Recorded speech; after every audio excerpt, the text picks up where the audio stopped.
സമ്മേളനത്തിലേക്ക് തന്നെ നമ്മൾ പോവുകയാണ്. ആദ്യം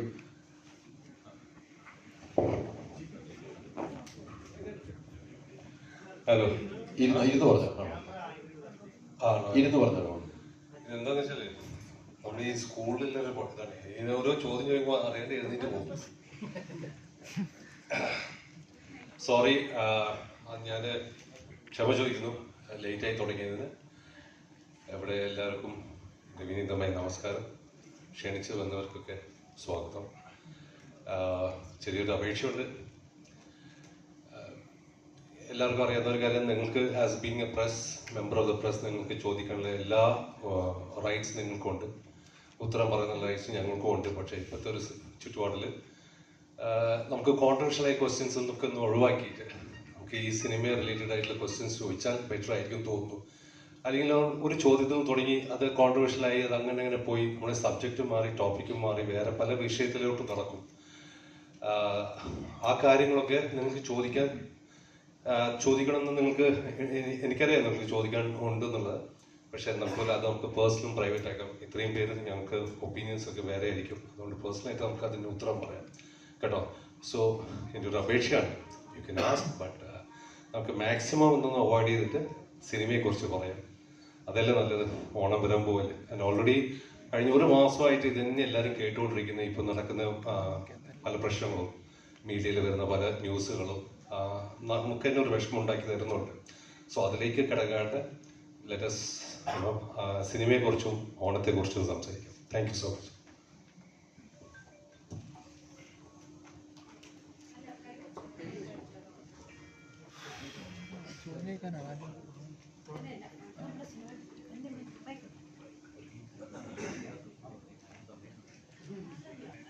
നമ്മുടെ producer Abraham Mathew sir about the cinema and the release, please.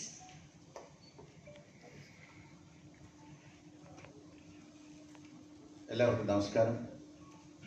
എത്തിയിരിക്കുന്ന എല്ലാ മീഡിയ പ്രവർത്തകർക്കും മീഡിയ ആൾക്കാർക്കും അപ്പം ഓഫീസിൻ്റെയും ഇതിന് പിന്നിൽ പ്രവർത്തിച്ച എല്ലാ ആൾക്കാരുടെയും പേരിലുള്ള നന്ദിയും സ്നേഹവും അറിയിപ്പിക്കുന്നു. ഈ ബാഡ് ബോയ്സ് എന്ന മൂവി ഏതാണ്ട് 5 മാസം കൊണ്ട്, ഇതിൻ്റെ സ്ക്രിപ്റ്റ് നമ്മളുടെ വന്നപ്പോൾ ഏതാണ്ട് 5 മാസം മുമ്പെയാണ്. പിന്നെ അതിൻ്റെ സ്ക്രിപ്റ്റ് കറക്ഷൻ കാര്യങ്ങളുമായിട്ട് ഞങ്ങൾ പോയി. കഴിഞ്ഞ 90 ദിവസം ഇല്ലെങ്കിൽ ഏതാണ്ടൊരു 90 ദിവസം കൊണ്ട് ഇതിൻ്റെ ബാക്കിയുള്ള പണികൾ 55 ദിവസം കൊണ്ട് ഇതിൻ്റെ ഷൂട്ട് കഴിഞ്ഞു. ഇപ്പോൾ ഷൂട്ട് കഴിഞ്ഞിട്ട് ഏതാണ്ട് ഇപ്പം 40 ദിവസത്തോളമായി. ഈ 40 ദിവസം കൊണ്ട് വളരെ വളരെ കഷ്ടപ്പെട്ടാണ് ഇതിൻ്റെ ടെക്നീഷ്യൻസ് ഇതിനെ കംപ്ലീറ്റ് പണി കഴിച്ചത്. എല്ലാ ജോലികളും കഴിഞ്ഞു. വളരെ ഭംഗിയായിട്ട് എല്ലാം പൂർത്തീകരിച്ച് നാളെ നിങ്ങളുടെ മുമ്പിലേക്ക് ഈ സിനിമ സന്തോഷമായിട്ട് ഞങ്ങൾ വിളിക്കുകയാണ്. നിങ്ങൾക്കിത് ഇഷ്ടപ്പെടും, തീർച്ചയായിട്ടും ഇഷ്ടപ്പെടുമെന്നുള്ള പരിപൂർണ വിശ്വാസം ഞങ്ങൾക്കുണ്ട്. കാരണം ഇതിൽ വർക്ക് ചെയ്ത കുഞ്ഞുകുട്ടി ആപാലവൃത്തം ഞങ്ങൾ, ഇതിൻ്റെ ഡയറക്ടർ തൊട്ട് ഇതിൻ്റെ മെയിൻ ആർട്ടിസ്റ്റ് തൊട്ട് ഇതിൻ്റെ ഓരോരോ ക്രൂ മെമ്പേഴ്സും അവരാൽ കഴിയുന്ന മാക്സിമം ഹാർഡ് വർക്ക് ഇതിൻ്റെ ബെറ്റർനെസ്സിന് വേണ്ടി അവർ ചെയ്തിട്ടുണ്ട്. ഇല്ലെന്നൊരിക്കലും എനിക്ക് പറയാനൊക്കത്തില്ല. ആസ് എ പ്രൊഡ്യൂസർ അവരുടെ കൂടെ താങ്ങും തണലുമായി നിന്ന് ഞാനും എന്തൊക്കെ സപ്പോർട്ട് നമ്മുടെ സൈഡിൽ നോക്കുമോ ഇത് കംപ്ലീഷൻ ടൈമിൽ ചെയ്യാൻ വേണ്ടി. കാരണം ഇത് ഓണത്തിന് റിലീസ് ചെയ്യണമെന്ന ഒരു ആഗ്രഹമുണ്ടായിരുന്നു. രണ്ടാമത് ഈ സിനിമ ഓണത്തിന് ഒരു ഫെസ്റ്റിവൽ മൂവിയുടെ സോണറിലാണ് വന്നിരിക്കുന്നത്. ഇതൊരു ഫെസ്റ്റിവൽ മൂവിയാണ്.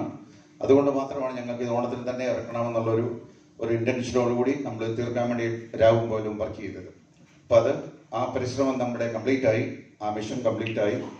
നാളെ ഫസ്റ്റ് ഷോ വനിതാ തിയേറ്റർ ടാക്കീസിൽ വെച്ച് എടപ്പള്ളിയിലുള്ള 10 മണിക്ക് നമ്മൾ റിലീസ് ചെയ്യുകയാണ്. നാളെ ഓൾ ഇന്ത്യയിൽ ഈ മൂവി റിലീസ് ചെയ്യും.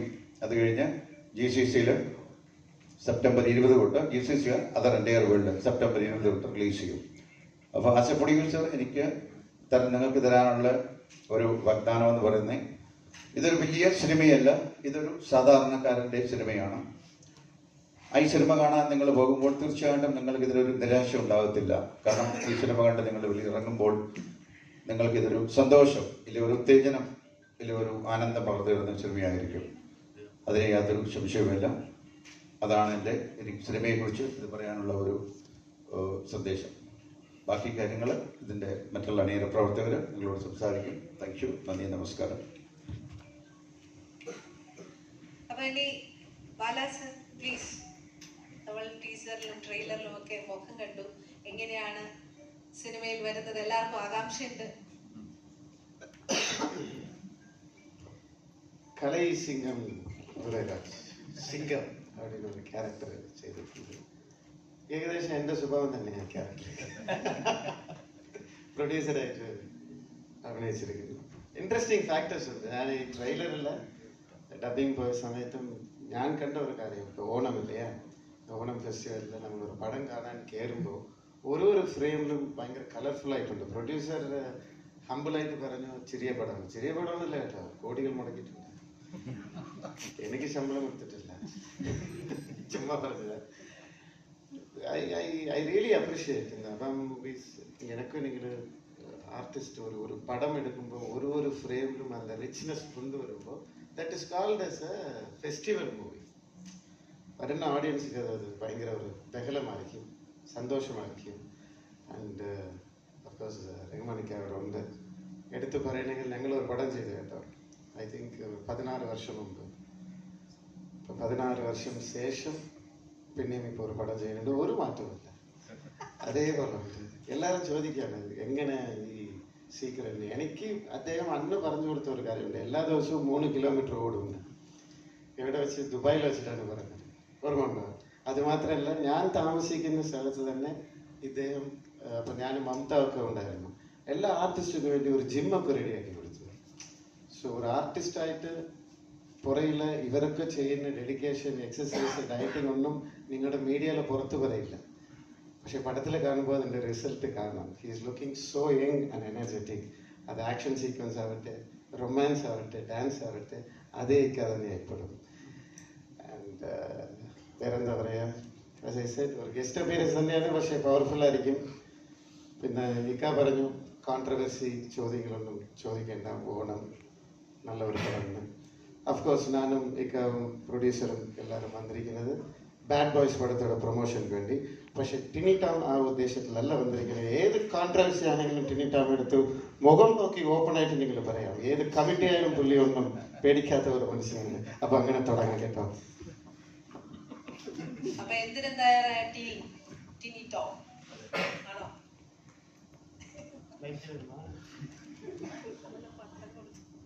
ഞാൻ മലയാളത്തിലെ എല്ലാ സൂപ്പർ സ്റ്റാർസിനോടൊപ്പം സ്ക്രീൻ ഷെയർ ചെയ്തിട്ടുള്ളതാണ്. പക്ഷേ ബാക്കിയുണ്ടായിരുന്നത് റഹ്മാൻ സാറായിരുന്നു.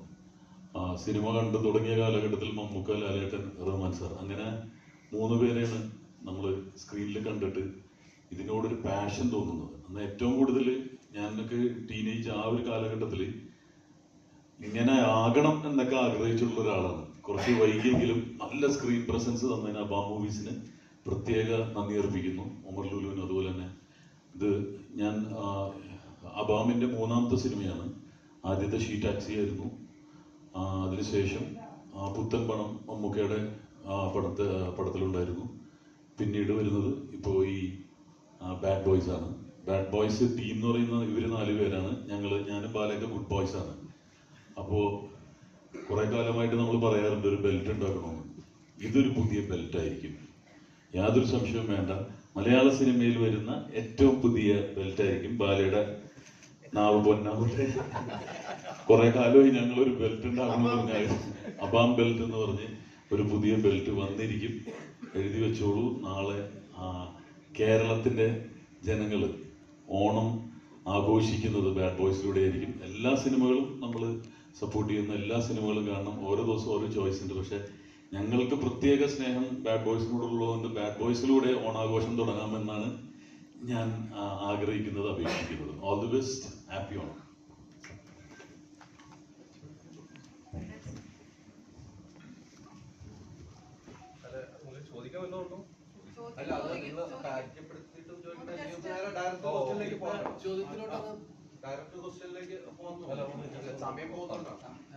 നമസ്കാരം. ഒരുപാട് സന്തോഷം. ചെറിയ കോൾഡാണ്.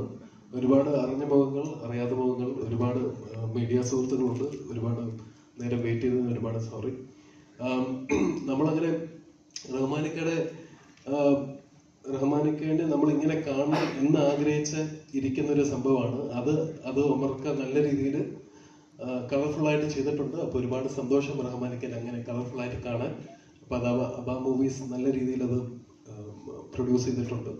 സോ അത് ഓണത്തിന് വരുന്നു.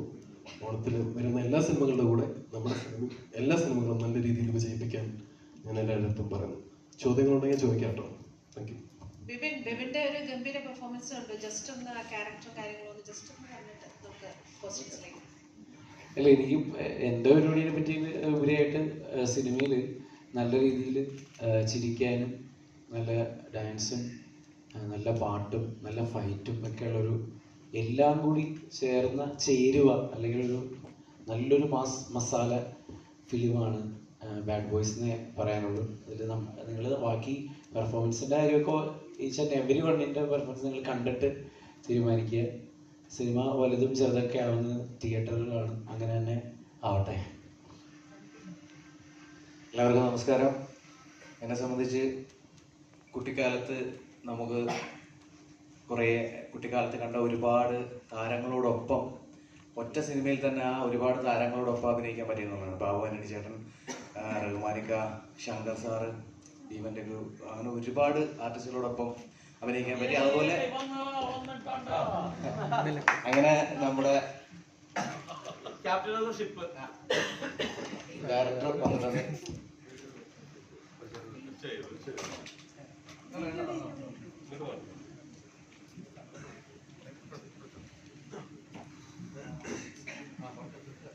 അപ്പോ അങ്ങനെ ഒരു ഭാഗ്യം ഈ സിനിമയിലൂടെ കിട്ടി. പിന്നെ കുറെ നാളുകൾക്ക് ശേഷം എനിക്കൊരു ത്രൂ ഔട്ട് കോമഡി ക്യാരക്ടറാണ്. അപ്പോൾ എനിക്ക് തോന്നുന്നത് നിങ്ങൾക്കൊക്കെ ഇഷ്ടപ്പെടും എന്നാണ് ഞാൻ വിചാരിക്കുന്നത്. ഞാൻ മാത്രമല്ല, റഹ്മാനിക്ക നമ്മൾ പണ്ട് കണ്ട പോലത്തെ അങ്ങനത്തെ ഒരു കോളേജ് കുമാരൻ അങ്ങനത്തെ ഒരു ഇതൊന്നുമല്ല. പുള്ളിയും കോമഡിയാണ് ചെയ്തിരിക്കുന്നത്. അപ്പോൾ അദ്ദേഹത്തിനോടൊപ്പം ത്രൂ ഔട്ട് ഒരു കോമഡി ക്യാരക്ടർ ചെയ്യാൻ പറ്റി. അങ്ങനെ ഒരുപാട് ഘടകങ്ങൾ ഈ സിനിമയ്ക്കകത്തുണ്ട്. നിങ്ങൾ എന്തായാലും നിങ്ങൾക്ക് ഓണത്തിന് കാണാൻ പറ്റിയ, ഫാമിലി ആയിട്ട് പോയി കാണാൻ പറ്റിയ ഒരു അടിപൊളി സിനിമയായിരിക്കും ഇത്. ബാക്കി നിങ്ങൾ കണ്ടിട്ട് നിങ്ങളുടെ അഭിപ്രായങ്ങൾ അറിയിക്കുക. Thank you.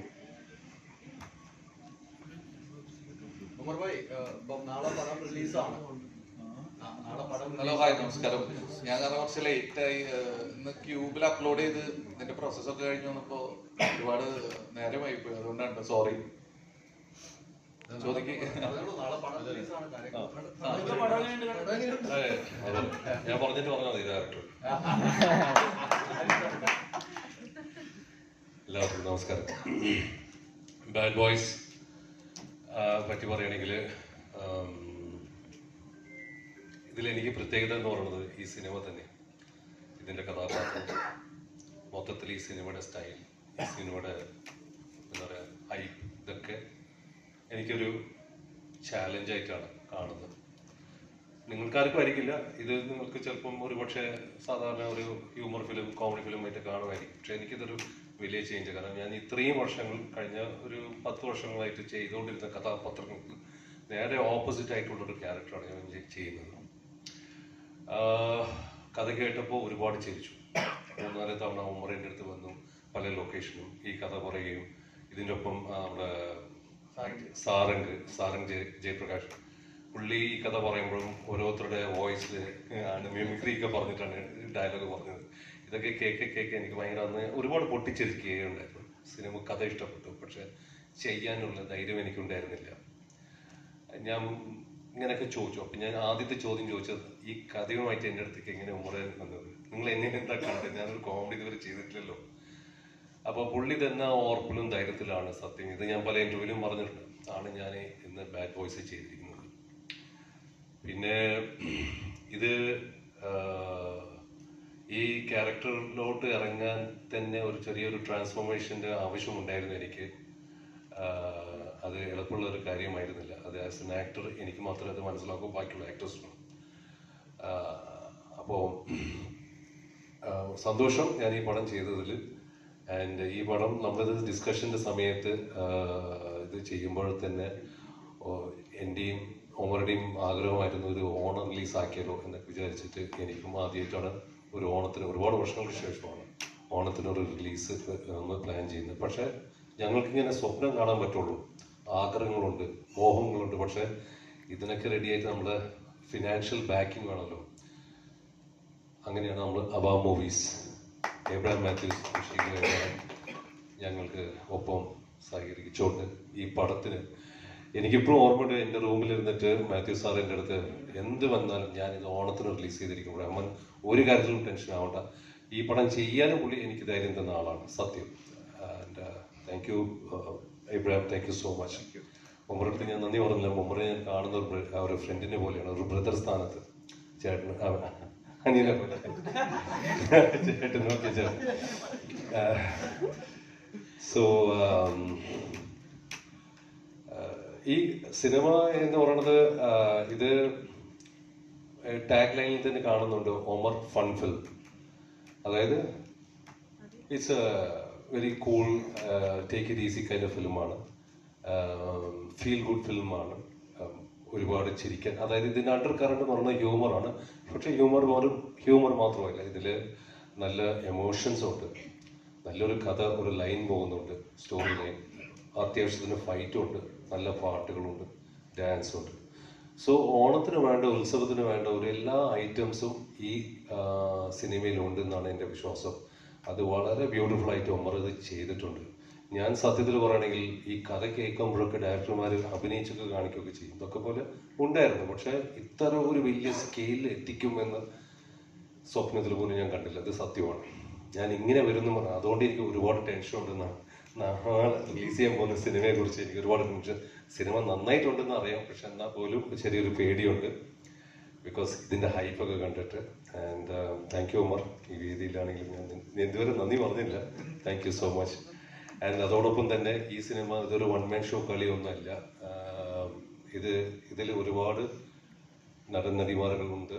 ആൻഡ് എല്ലാവരും ഇതിൽ ഹീറോ തന്നെയാണ്, എല്ലാവരും ബാഡ് ബോയ്സ് ആണ്.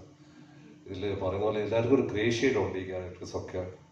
ആൻഡ് എനിക്ക് ഇവരോടൊക്കെ ഒപ്പം വർക്ക് ചെയ്യാൻ ഒരു എന്താ പറയുക സ്പേസ് കിട്ടിയത് ഞാൻ ഒരുപാട് ദൈവത്തിനോട് നന്ദി പറയുന്നു. ആൻഡ് ഇവിടെ എല്ലാവരും ഇവരൊക്കെ ഉണ്ട് സിനിമയിൽ. Thank you Bibin, thank you Paul, thank you Tini, thank you Bala, thank you Senthil, thank you Sheelu, thank you for. So അതൊക്കെ തന്നെയാണ്. ആൻഡ് ഇനി ഡയറക്ടർ സാറിന്റെ ഞാൻ ഈ കഥ പറഞ്ഞ് അപ്പൊ സാറിങ്ങനെ ചിരിച്ചു. എന്നിട്ട് സാറ് ചോദിച്ചു എന്നെ കൊണ്ട് ഇത് പറ്റുമെന്ന് ചോദിച്ചു. അപ്പൊ ഞാൻ പറഞ്ഞു സാറിന് പറ്റും, കാരണം എനിക്ക് ആ ഒരു വിഷയം കിട്ടുന്നുണ്ട്. പിന്നെ ഞാൻ മനസ്സിലാക്കിയ ഒരു സംഭവം എന്താ വെച്ചാല്, ഇപ്പൊ ഞാൻ ഇതിനു മുന്നേ ചെയ്തത് കോമഡി അല്ലെങ്കിൽ യൂത്ത് ഓറിയന്റഡ് ആയിട്ടുള്ള ഫിലിമാണ്. അപ്പൊ പിന്നെ നമ്മൾ ഒരു പടം 2 പടം ചെയ്ത് കഴിഞ്ഞ് ഇവിടെ നമ്മൾ സ്റ്റാമ്പ് ചെയ്ത് തരും, ഇയാൾക്ക് ഇത് മാത്രമേ പറ്റുള്ളൂ എന്ന് പറഞ്ഞിട്ട്. അങ്ങനെ നമ്മളിലേക്ക് തന്നെ ഓട്ടോമാറ്റിക്കലി ഇത് ആറിനെ ഇൻജെക്ട് ചെയ്ത് ഇവിടെ കേട്ടിട്ടുണ്ട്. ഇവിടുത്തെ മീഡിയാസ് ആണെങ്കിലും അല്ലെങ്കിൽ എന്താണ് ഇതിന് പിന്നിൽ എന്നുള്ളത് മനസ്സിലാവുന്നുണ്ട്. ഇപ്പൊ സാറ് ഇത് ചെയ്ത് കഴിഞ്ഞപ്പോഴാണ് സാറിന് തന്നെ അപ്പോ ഇത് ശരിക്കും പർപ്പസ്ഫുള്ളി ചെയ്യുന്നതാണോ അല്ലെങ്കിൽ ഇതിന്റെ പിന്നില് എന്താണ് എന്ന് മനസ്സിലാവുള്ളൂ. ഒരാൾക്ക് ഇന്നത് മാത്രമേ പറ്റുള്ളൂ എന്ന് പറഞ്ഞ് സ്റ്റാമ്പ് അടിക്കുന്ന ഒരു പ്രവണത മലയാളികൾക്ക് ഇടയിൽ ഭയങ്കരമായിട്ട് കൂടി വരും ഇതുണ്ട്. എനിക്ക് അങ്ങനെ ഫീൽ ചെയ്തിട്ടുണ്ട്. അപ്പൊ എൻ്റെ ഒരു ശ്രമമാണ്, എന്നെ സ്റ്റാമ്പ് ചെയ്തെന്ന് പൊളിച്ച് മാറ്റാനുള്ള എൻ്റെ ഒരു ശ്രമമാണ് ഈ സിനിമ. അതിന് എൻ്റെ കൂടെ നിന്ന് Rahman sir, producer Abraham sir, Sheelu, എല്ലാവരും നിങ്ങൾ എൻ്റെ കൂടെ നിൽക്കണമെന്ന് ഞാൻ എന്താ പറയാ അത്രയും ഇതിലാ പറയണത്. പിന്നെ എങ്ങനെ വന്നാലും ബോറടിക്കില്ല, പക്ക ഒരു എന്റർടൈനർ ആയിട്ടാണ് ഞങ്ങൾ ഒരുക്കാൻ ശ്രമിച്ചിട്ടുള്ളത്. ഹ്യൂമറും പാട്ടും ഡാൻസും ഒക്കെ ആയിട്ട് പക്ക ഒരു ഓളം തമിഴ് തെലുങ്ക് പടങ്ങളുടെ ഒക്കെ ഒരു ഫ്ലേവറും എല്ലാം കൂടിയിട്ട് മിക്സ് ചെയ്തിട്ട് ഓണത്തിന് ഒരു അത്തപ്പൂക്കളം പോലെ കളർഫുൾ ആയിട്ടുള്ള ഒരു പരിപാടിയാണ് ഇതിലും ഞങ്ങൾ ഒരുക്കിയിട്ടുള്ളത്. നിങ്ങൾക്ക് ഇഷ്ടപ്പെടും തന്നെയാണ് എൻ്റെ വിശ്വാസം, അല്ലേ ബിബിനെ? അപ്പോ ഞാൻ സാറിന് കൊടുക്കാം.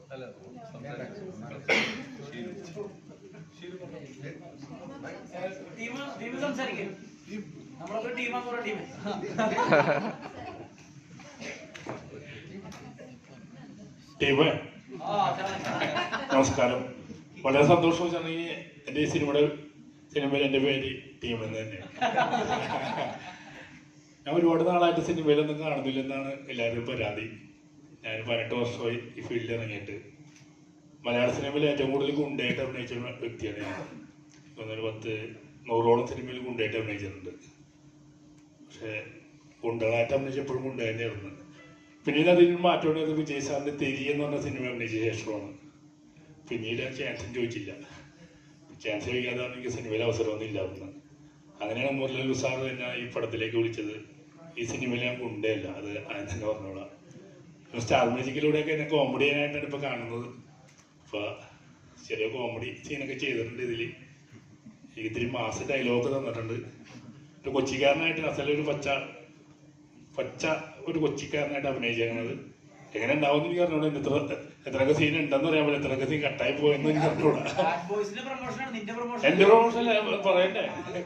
അപ്പൊ ബാഡ് ബോയ്സ് എനിക്ക് തോന്നുന്നത് ഈ ആർട്ടിസ്റ്റ് ഒരുപാട് പേര് പ്രൊമോട്ട് ചെയ്തിട്ടുണ്ട്. ഞാൻ ചെറിയ വേഷമാണെങ്കിൽ ഞാൻ ഒരുപാട് സ്ഥലത്ത് നമ്മുടെ പടം പ്രൊമോട്ട് ചെയ്തിട്ടുണ്ട്. ഞാൻ പോകുന്ന സ്ഥലത്ത് എല്ലായിടത്തും ബാഡ് ബോയ്സിനെ കുറിച്ച് പറഞ്ഞിട്ടുണ്ട്.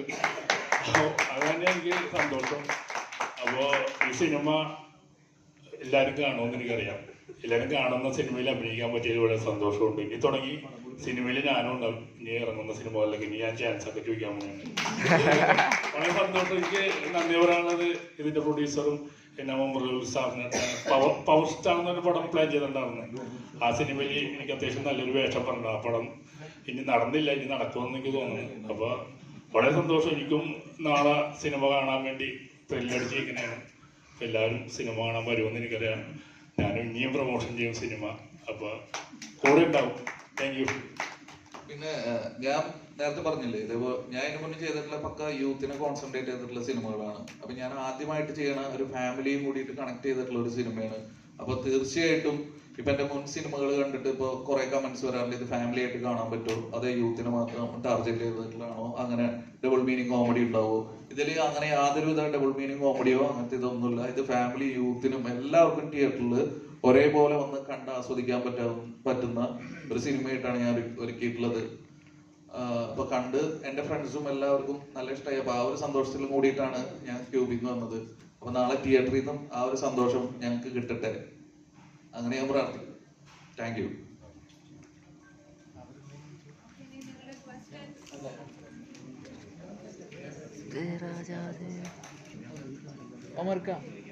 മലയാളികളുടെ ഒരു എവറിഗ്രീൻ സ്റ്റാറാണ് റംഹാൻ സാർ.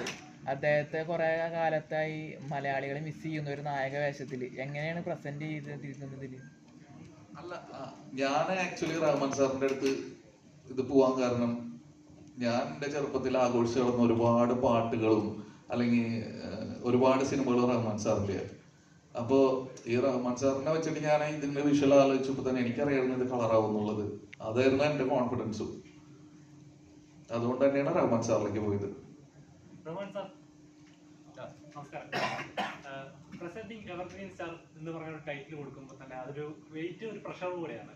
അപ്പോൾ ഈ ഒരു ഗ്യാപ്പിന് ശേഷം ചെയ്യുന്ന ഒരു മലയാള ചിത്രത്തിൽ ഇങ്ങനെ ചിന്തിച്ചിരുന്നോ, ഞാൻ ഈ കഥാപാത്രം ചെയ്യുമ്പോൾ പ്രേക്ഷകർ എങ്ങനെയായിരിക്കും ജഡ്ജ് ചെയ്യുക, അങ്ങനെ തോട്ടപ്പോഴെങ്കിലും പോയിട്ടുണ്ടായിരുന്നോ? ഉണ്ട്. പിന്നെ ഞാൻ പറഞ്ഞത് ഇത് എനിക്ക് ടോട്ടലി ഒരു ചാലഞ്ചിങ് ആണ്. ആസ് എൻ ആക്ടർ നമ്മൾ ഡിഫറെന്റ് കഥാപാത്രങ്ങൾ ചെയ്യണം എന്നാണ് ഞങ്ങൾക്ക് എല്ലാവർക്കും ആഗ്രഹം. അപ്പോൾ ഞാൻ പറഞ്ഞത് ഇത് എളുപ്പം പണിയല്ല. നിങ്ങൾക്ക് സിനിമ കാണുമ്പോൾ ആ സ്ട്രെയിൻ തോന്നൂലായിരിക്കാം. എനിക്ക് എന്നെ സംബന്ധിച്ച് അത് വലിയൊരു സ്ട്രെയിൻ തന്നെയാണ്. കാരണം ഇതുവരെ നമ്മളൊരു പാറ്റേൺ ഓഫ് ക്യാരക്ടേഴ്സ് ചെയ്തിട്ട് പെട്ടെന്ന് ഓപ്പോസിറ്റ് ചെയ്യുമ്പോൾ ഉണ്ടാകുന്നുള്ള ശ്രമങ്ങളുണ്ട്. അപ്പം അതും ഓവറാകാൻ പാടില്ല. നമ്മളിതൊരു ഹ്യൂമർ ചെയ്യുമ്പോൾ ഹ്യൂമർ ചെയ്യുന്നത് അത്ര എളുപ്പമുള്ള കാര്യമില്ല, എനിക്കറിയാം. കാരണം അത് ഞാൻ ചെയ്യുമ്പോഴേ ഞാൻ അറിയുന്നത്. കാരണം ഹ്യൂമറിന് ഒരുപാട് ടൈമിങ്ങും നമ്മളതിൻ്റെ സ്പോണ്ടാനിറ്റി ഇതൊക്കെ വേണം. പറ്റി ഇനി ടോമൊക്കെ ചെയ്യുന്ന പോലെ ഒന്നും എനിക്ക് കളിക്കാൻ പറ്റില്ല. എൻ്റെ ഇതല്ല, എൻ്റെ റൂട്ടല്ല. അല്ല, അവരൊക്കെ അത്രയും എക്സ്പീരിയൻസ്ഡ് ആണ്. സോ ഞാൻ ഫേഷ്യൽ മാത്രമല്ല, ബോഡി ലാംഗ്വേജ് വരെ അതിൻ്റെ സ്റ്റൈൽ, അതിൻ്റെ വാക്കിംഗ് ഒക്കെ ഉള്ളിൽ ഞാൻ മാറ്റിയെടുക്കേണ്ടി വന്നു. കാരണം ഇതുവരെ നമ്മൾ മസിൽ പിടിച്ചിട്ടൊക്കെയുള്ള ഒരു അഭിനയമായിരുന്നു. ഇപ്പം കുറച്ച് അഴിഞ്ഞാടിയിട്ടൊക്കെ വേണം ഇത് ചെയ്യാൻ. അപ്പോൾ ആ ഒരു ട്രാൻസ്ഫോർമേഷൻ എന്താ പറയുക, കുറച്ച് ടൈം എടുത്തു എനിക്ക് ചെയ്യാൻ. പക്ഷെ ഓഫ്കോഴ്സ് ഇതേപോലെ ഒരു ഡയറക്ടർ ഉണ്ടാവുമ്പോൾ എനിക്ക് മാത്രമല്ല, ഞങ്ങൾക്ക് സെറ്റിൽ തന്നെ എല്ലാവർക്കും അവരുടേതായിട്ടുള്ള ഫ്രീഡം, സ്പേസ് കൊടുത്തു. എന്ത് സജഷനും പറഞ്ഞാലും പുള്ളിക്ക് ഇഷ്ടപ്പെട്ട പുള്ളി അത് ഭയങ്കര രസിച്ചിട്ട് അങ്ങനെയുണ്ട്. പിന്നെ ഇഷ്ടപ്പെട്ടെങ്കിൽ തന്നെ ആദ്യം ഓക്കെ പറഞ്ഞ് പിന്നെ പറഞ്ഞ് മാറ്റി പഴയതുപോലെയൊക്കെ കൊണ്ടുവരും. അപ്പൊ നമ്മൾ സജഷനൊക്കെ നോക്കി അവിടെ ഒരു കുഴിയുണ്ട്. ഇപ്പൊ അവിടെ പോയി കഴിഞ്ഞാൽ ഒരുപാട് പേര്, അത് ബിബിന്റെയും പിഷാരടിയിലാണ് ഏറ്റവും അധികം ബിരിയാണി കുഴി എന്നാ പറയാ. അവിടെ എളുപ്പമുണ്ട്. നിങ്ങൾ സെക്കൻഡ് പാർട്ടിൽ ചിലപ്പോൾ ഒന്ന് ഉപയോഗിക്കാതിരിക്കാം. റഹ്മാൻ സാർ ഇപ്പം ടീസറിലാണെങ്കിലും ട്രെയിലറിലാണെങ്കിലും കൂടുതൽ ആളുകൾ കമന്റ് ചെയ്തേക്കുന്നത് റഹ്മാൻ സാറിനെ പറ്റിയാണ്. എന്തൊരു സ്ക്രീൻ പ്രസൻസ് ആണ്, ഈ പടം ഹിറ്റ് ആണെങ്കിൽ ഇനി മലയാള സിനിമയിൽ റഹ്മാൻ സാറിന് നല്ലൊരു സ്പേസ് ഉണ്ടാകും എന്നുള്ള രീതിയിലൊക്കെ. അപ്പം അത്തരത്തിലുള്ള കമന്റുകളൊക്കെ കാണിച്ചിട്ടുണ്ടാവും. ഞാൻ ഒരു മറുപടി പറയട്ടെ. ഇപ്പൊ ഇത്രയും കാലം ഈ ഹെയർ സ്റ്റൈലിൽ ഇപ്പൊ എടുക്കുന്ന ഒരു ഹെയർ സ്റ്റൈലിൽ കണ്ടു. പക്ഷെ ഈ പടത്തിൽ പൂജ നടന്നു ഞങ്ങളൊക്കെ നേരത്തെ വന്നു. അപ്പൊ കാരണിൽ നിന്ന് ചേട്ടൻ ഇറങ്ങി വരുമായിരുന്നു. ഷോർട്ട് ഹെയർ കട്ട് ചെയ്തിട്ട് വൈറ്റ് കളർ ഷർട്ട് എല്ലാം വന്നപ്പോൾ എനിക്ക് എൻ്റെ മനസ്സിൽ തോന്നിയ ഒരു കാര്യം, എവിടെയോ മമ്മൂക്ക പോലെ ഉണ്ടല്ലോ അല്ലേ? ഇത് എനിക്ക് മാത്രമല്ല, ഇതൊക്കെ കൈയടിക്കാം. സംടൈംസ് ഒരു ആർട്ടിസ്റ്റ് ഒരു കഥാപാത്രത്തിൽ റെഡി ആയിട്ട് വരുമ്പോൾ ഒരു മാജിക് സംഭവിക്കും സ്ക്രീനിൽ. അന്ന് എനിക്ക് പടം പൂജയിലത് തോന്നിയത്. മമ്മൂട്ടി സാർ மாதிரி இருக்காருப்பா. இப்போ ட்ரெய்லர் കാണുമ്പോൾ அந்த ஒரு സ്ക്രീനിൽ அந்த ആക്ഷൻ സീക്വൻസിൽ ബോട്ടിൽ എടുത്ത് അടിക്കുമ്പോഴൊക്കെ എൻ്റെ വീട്ടിലിരിക്കുന്ന സാധാരണക്കാരല്ലേ, ഇത് റഹ്മാൻ കാണുമ്പോൾ മമ്മൂക്ക പോലെ ഉണ്ടല്ലോ, ഏതോ ഒരു റെസിംബ്ലൻസ് ഉണ്ടല്ലോ. அந்த ഹെയർ സ്റ്റൈൽ മാറ്റിയതാണോ ഇല്ല ബോഡി ലാംഗ്വേജ് ആണോ എന്താണല്ലേ, ഇത് വേറെ എന്തെങ്കിലും മമ്മൂക്ക ചെയ്ത ഒരു കഥാപാത്രമാണോ, ഒരു കമ്പാരിസൺ അവരുണ്ട്. അങ്ങ് ഒരു മാജിക് ഫോളോ ആവുന്നുണ്ട്. അത് പടത്തിൽ വർക്കൗട്ട് ആണെന്ന് തോന്നുന്നുണ്ട്. ഇല്ല എല്ലാവരും പറയുന്നു, ഇത് എൻ്റെ ഒരു തനിപ്പെട്ട ഒരു അഭിപ്രായമില്ല.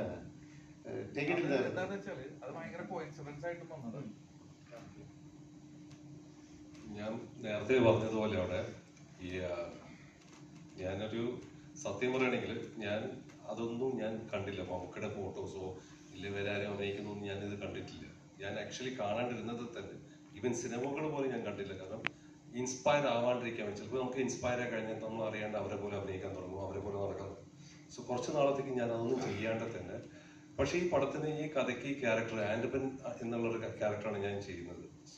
ഒരു ആൻഡപ്പൻ്റെ ക്യാരക്ടറിലേക്ക് എന്തെങ്കിലും ഒരു ഡിഫറൻസ് ചെയ്യണം എന്ന് വിചാരിച്ചു കൊണ്ടിരിക്കുന്ന സമയത്താണ് എൻ്റെ പേരക്കുട്ടി മൈ ഗ്രാൻഡ് സൺ അവൻ്റെ മുടി കട്ട് ചെയ്യാൻ വേണ്ടി ഞാൻ അവനൊരു ബാബർ സലൂൺ കൊണ്ടുവരുന്നു. അപ്പോൾ അവിടെ വെച്ചിട്ട് അവൻ ഇരിക്കുന്നില്ല. അപ്പം ബാബർ ഒരുപാട് കഷ്ടപ്പെട്ടു അവൻ മുടി മുറിക്കാൻ. അപ്പം ശരിയായില്ല, അവിടെ ഇവിടെയൊക്കെ ബിറ്റായിട്ട് വന്നു.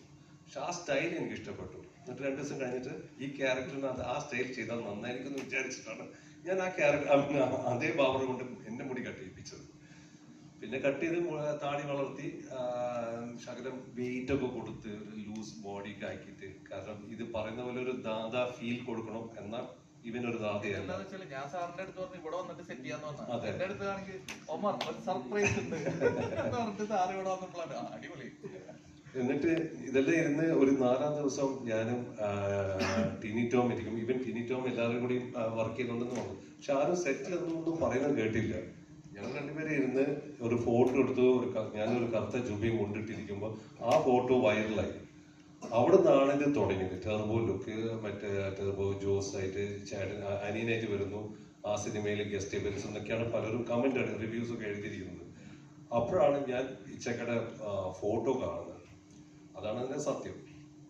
അല്ലാണ്ട് ഞാൻ അദ്ദേഹത്തിന്റെ സ്റ്റൈലിൽ കോപ്പി അടിച്ചാൽ അറിഞ്ഞിരുന്നെങ്കിൽ ഒരു പക്ഷേ ഞാൻ ആ സ്റ്റൈൽ ചെയ്യില്ല. ഞാൻ മാറ്റി പിടിച്ചല്ലേ വേറെ എന്തെങ്കിലും. ഞങ്ങൾക്ക് എല്ലാവർക്കും മലയാള സിനിമയില് ഒരു റഹ്മാൻ എന്നൊരു ആക്ടർ എന്താ അയാൾ ചെയ്തു വെച്ച സിനിമകള് ഞങ്ങൾ പല ആവർത്തി കാണാൻ നേരത്ത് ഇത് ആ സ്റ്റൈലും ആ ഡാൻസും കാര്യങ്ങളൊക്കെ ഞങ്ങൾക്ക് ഒരു നൊസ്റ്റ ഓർമ്മയായിട്ട് നിൽക്കുന്നു.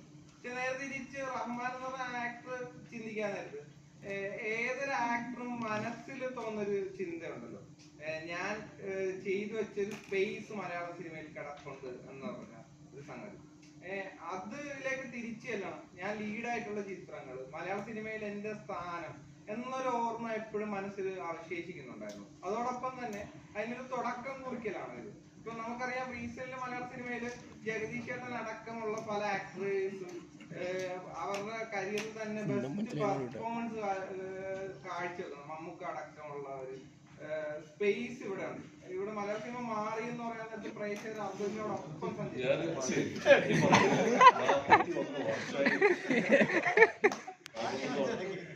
41 വർഷമായി ഞാൻ സിനിമ ഇൻഡസ്ട്രിയിൽ.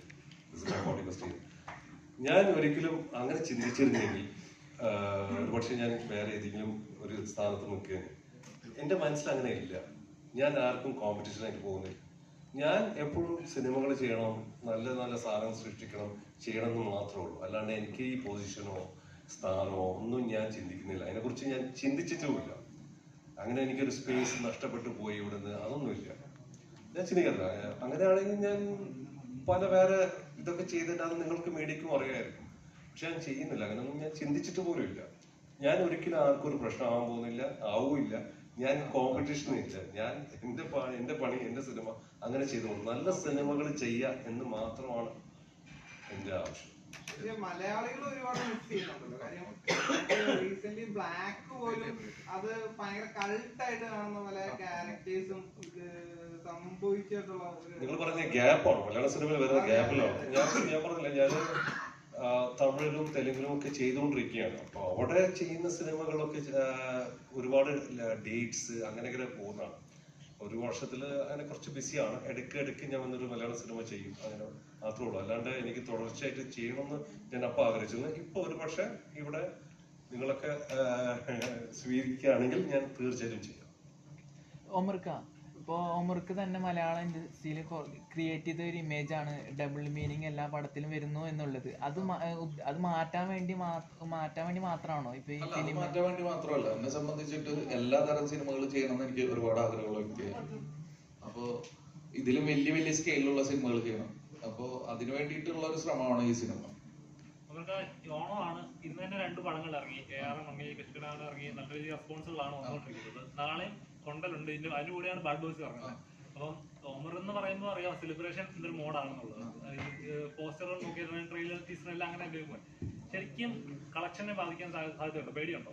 ഇല്ല, എന്റെ ആദ്യ ചിത്രം ഇറങ്ങിയ ഹാപ്പി വെഡിങ്, അതിന്റെ കൂടെ ഇറങ്ങിയ പടങ്ങള് കമ്മട്ടിപ്പടം, ആടുപുലിവട്ടം, യോദ്ധാവ്, അങ്ങനെ ഒരുപാട് പടങ്ങളുടെ കൂടെ ആദ്യ സിനിമ ഇറക്കിയ വ്യക്തിയാണ് ഞാൻ. അന്നും എന്നിട്ട് ഇതിന്റെയൊക്കെ ഇടയിൽ ഹാപ്പി വെഡിങ് ഹിറ്റായിട്ട് 100 ദിവസം കയറി. അപ്പൊ പിന്നെ ഇപ്പൊ അങ്ങനെ പേടിക്കേണ്ട കാര്യമില്ല. നല്ല സിനിമയാണെങ്കിൽ ആളുകൾക്ക് ഇഷ്ടപ്പെടുകയാണെങ്കിൽ തീർച്ചയായിട്ടും വിജയിക്കും. അതിന് നല്ല രീതിയിൽ ഞങ്ങൾ പബ്ലിസിറ്റിയും പരിപാടിയൊക്കെ കൊടുക്കണമെന്ന് മാത്രം. മാർക്കറ്റിംഗ് ഒന്ന് അടിപൊളിയാക്കിയാൽ മതി. ഈ നല്ല പടങ്ങൾ എന്ന് പറയുമ്പോൾ ഷിലിമ ഇപ്പൊ പറയുന്നുണ്ടല്ലോ നല്ല പടം. ഇതിന്റെ റൈറ്റർ സാരംഗ് അവിടെ ഭാഗത്ത് നിൽപ്പുണ്ട്. സാരംഗ് അവിടെ ഞങ്ങൾക്ക് ഏറ്റവും വേണ്ടപ്പെട്ട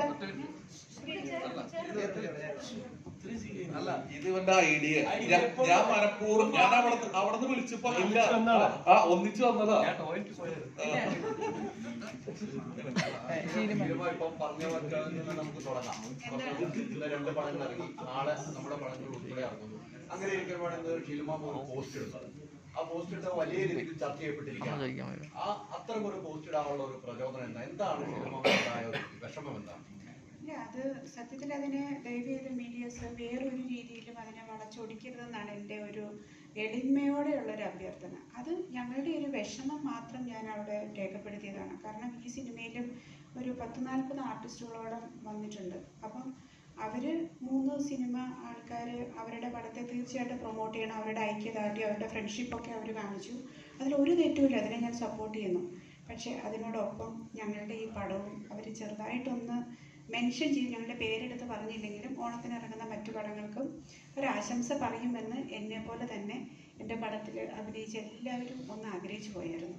അതിൻ്റെ ഒരു വിഷമം എല്ലാവരും രേഖപ്പെടുത്തുകയും ചെയ്തു. അപ്പോൾ അത് എല്ലാവരുടെയും പ്രതിനിധിയായിട്ട് നിന്നിട്ട് ഞാനത് അറിയിച്ചു എന്നേ ഉള്ളൂ.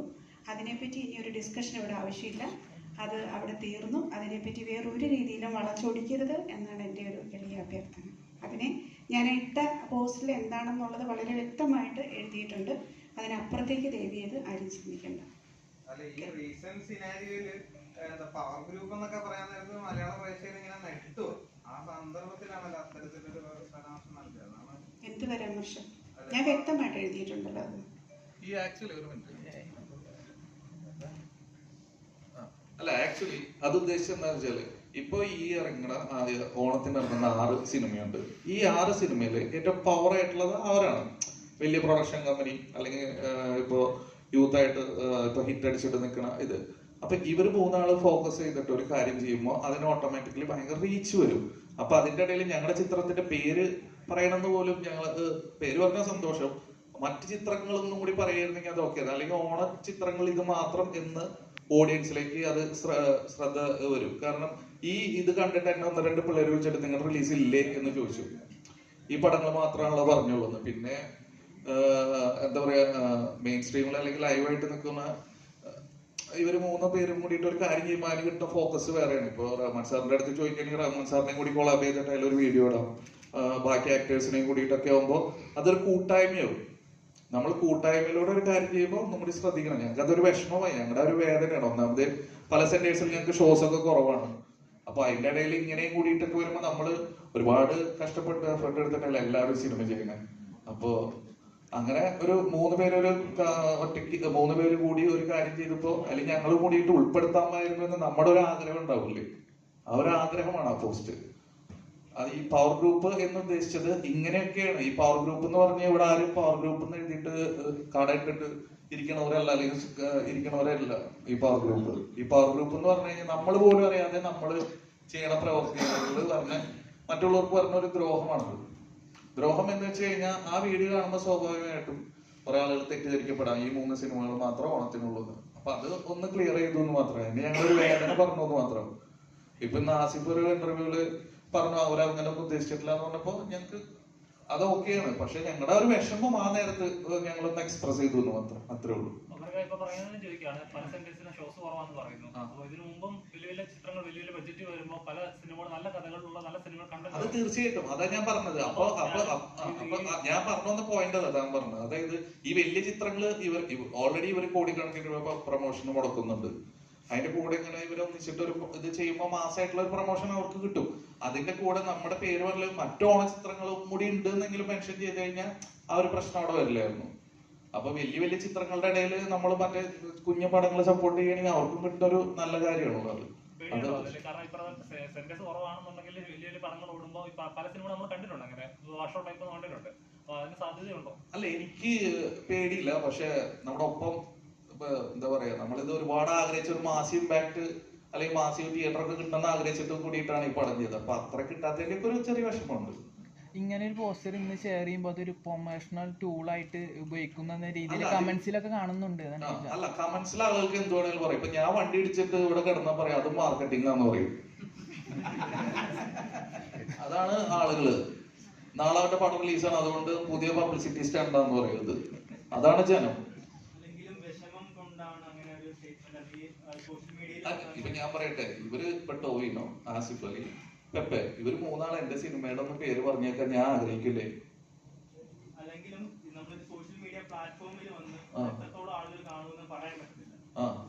അല്ല, ഞാനത് തന്നെ പറഞ്ഞ, ഇവര് വീഡിയോ ചെയ്യുമ്പോഴും അതിന്റെ റീച്ച് ഭയങ്കരമാണ്. ഇവര് 3 പേര് കൂടിയിട്ട് ആ വീഡിയോ ചെയ്യുമ്പോ ഓക്കെ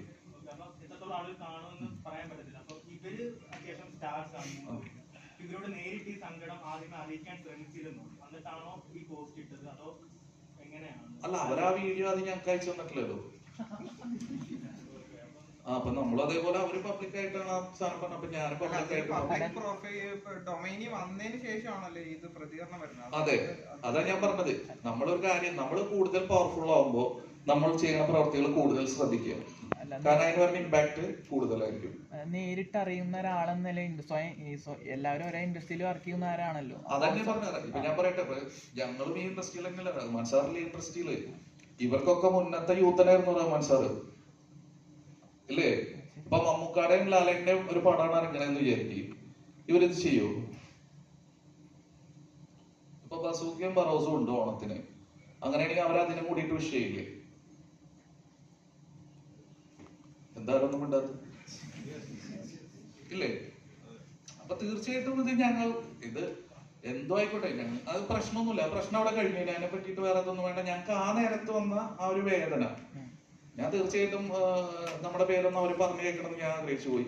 അത് ചിലപ്പോ എന്റെ തെറ്റാവാം, എന്റെ സ്വാർത്ഥതയാവാം, എന്ത് വേണമെങ്കിലും ആവാം. അത് മനുഷ്യനല്ല, എനിക്കും ഉണ്ടാവും സ്വാർത്ഥമായ താല്പര്യം, അങ്ങനെ കരുതിക്കോ. അല്ല, പിന്നീട് അവരെ വിളിക്കുകയോ കോണ്ടാക്ട് എന്തെങ്കിലും കാര്യങ്ങളോ? കാരണം ഇത്തരം ചർച്ച നടക്കുന്നതുകൊണ്ട് ചോദിക്കുന്നു. ഇല്ല, ഇവര് ആരും എന്നെ വിളിച്ചിട്ടില്ല. ആസിഫ് അലി ബാഡ് ബോയ്സ് കാണാം. അപ്പൊ നമുക്ക് അത് കേട്ടപ്പോ തന്നെ ഒരു സന്തോഷമായി.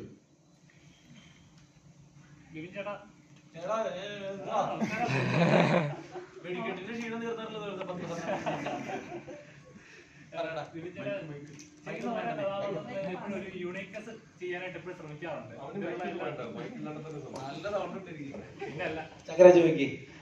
ചേട്ടൻ ചെയ്യുന്ന എല്ലാ കഥാപാത്രങ്ങളായാലും എപ്പോഴും ഒരു യൂണിക്നെസ് കൊണ്ടുവരാനായിട്ട് എപ്പോഴും ശ്രമിക്കാറുണ്ട്. ഒന്നുകിൽ ഇമോഷണൽ വൈസ് ആയിരിക്കും, അല്ലെങ്കിൽ ക്യാരക്ടറിന്റെ പെർഫോമൻസ് വൈസ് ആയിരിക്കും.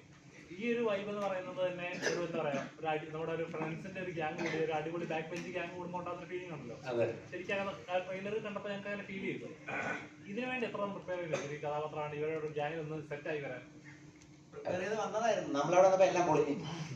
അല്ല, പക്ഷെ ഞാൻ വേറൊരു കാര്യം പറയട്ടെ. ബിപിൻ ഈ പടത്തിന് വേണ്ടി അത്യാവശ്യം നല്ല എഫേർട്ട് എടുത്തിട്ടുണ്ട്. ഇപ്പൊ അതായത് ഞാൻ അങ്ങനെ വിചാരിക്കുമ്പോ നമ്മളിപ്പോ ബിബിന്റെ അടുത്ത് ഡാൻസും പരിപാടിയൊക്കെ ഉണ്ട്. ഇപ്പൊ ഡാൻസ് ആണ്, ആക്ഷൻ ആണ്, എന്താണെങ്കിലും നമ്മൾ ബിബിന്റെ അടുത്ത് ഒരു കാര്യം പറഞ്ഞാൽ അവൻ നോ എന്ന് പറയില്ല. അവൻ എങ്ങനെയെങ്കിലും അത് ചെയ്യും. അതാണ് ബിബിനെ എനിക്ക് ഏറ്റവും ഇഷ്ടം. അതും ഇപ്പോ ഇടയ്ക്ക് കുറെ നൈറ്റൊക്കെ പോയി വർക്ക് അവേഴ്സ് ഒക്കെ കൂടി ബിബിന്റെ കാലിന് നീര് വന്നവരെ അവൻ എങ്ങനെയെങ്കിലും പിറ്റേ ദിവസം പോയി ഒഴിഞ്ഞ് അത്രയും ബിബിൻ ഇതിനു വേണ്ടി ഒരുപാട് എഫേർട്ട് എടുത്തിട്ടുണ്ട് ഈ പടത്തില്. ഡാൻസ് ആയാലും പാട്ടായാലും ഇടിയായാലും എല്ലാത്തിലും കൂടെ ഒന്നിനും ഒരു വിഷമം പറഞ്ഞിട്ടില്ല. എല്ലാതും ഗസ്റ്റ് ആണ് ബിബിൻ.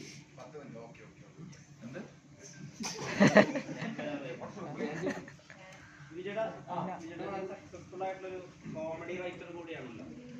നീയാണോ കാണാനുള്ള ഇതിന്റെ കോമിക് റൈറ്റിംഗ് ഇങ്ങനെ, അതായത് ഇതില് വർക്ക് ആവാൻ പോകുന്ന തമാശകളൊക്കെ ഉണ്ടാവും. അതിനെ എങ്ങനെയാണ് ജഡ്ജ് ചെയ്യുന്നത് ഈ സിനിമയില്? ഇത് നോർമലി നമുക്ക് രണ്ട് രീതിയിൽ ചിലപ്പോൾ ചില സ്ക്രിപ്റ്റുകൾ വായിക്കുമ്പോൾ നമുക്ക് ഇതിൽ തമാശ ഉണ്ടെന്ന് മനസ്സിലാക്കാം. രണ്ട്, നമ്മൾ ചില തമാശകൾ വായിക്കുമ്പോൾ നമ്മൾ തന്നെ ചിരിക്കുകയും ചെയ്യും, ഇല്ലേ? അങ്ങനെ ചിരിച്ച ഒരു സ്ക്രിപ്റ്റാണ് ബാഡ് ബോയ്സിന്റെ.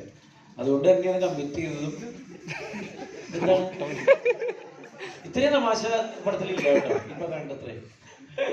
അപ്പോൾ അതുകൊണ്ട് തന്നെയാണ് പടം കമ്മിറ്റ് ചെയ്തത്. പക്ഷെ ഇത് ഭയങ്കര രസമായിട്ട് വന്നിട്ടുണ്ട്. നല്ല രീതിയിൽ ചിരിക്കാനുണ്ട്, നല്ല പാട്ടുണ്ട്, ഡാൻസ് ഉണ്ട്. എന്തായാലും എനിക്ക് 100% ഉറപ്പാണ് നിങ്ങൾ നല്ല രീതിയിൽ ഇത് എന്റർടൈൻ ചെയ്യിക്കും. അതിൽ ഒരു സംശയമില്ല.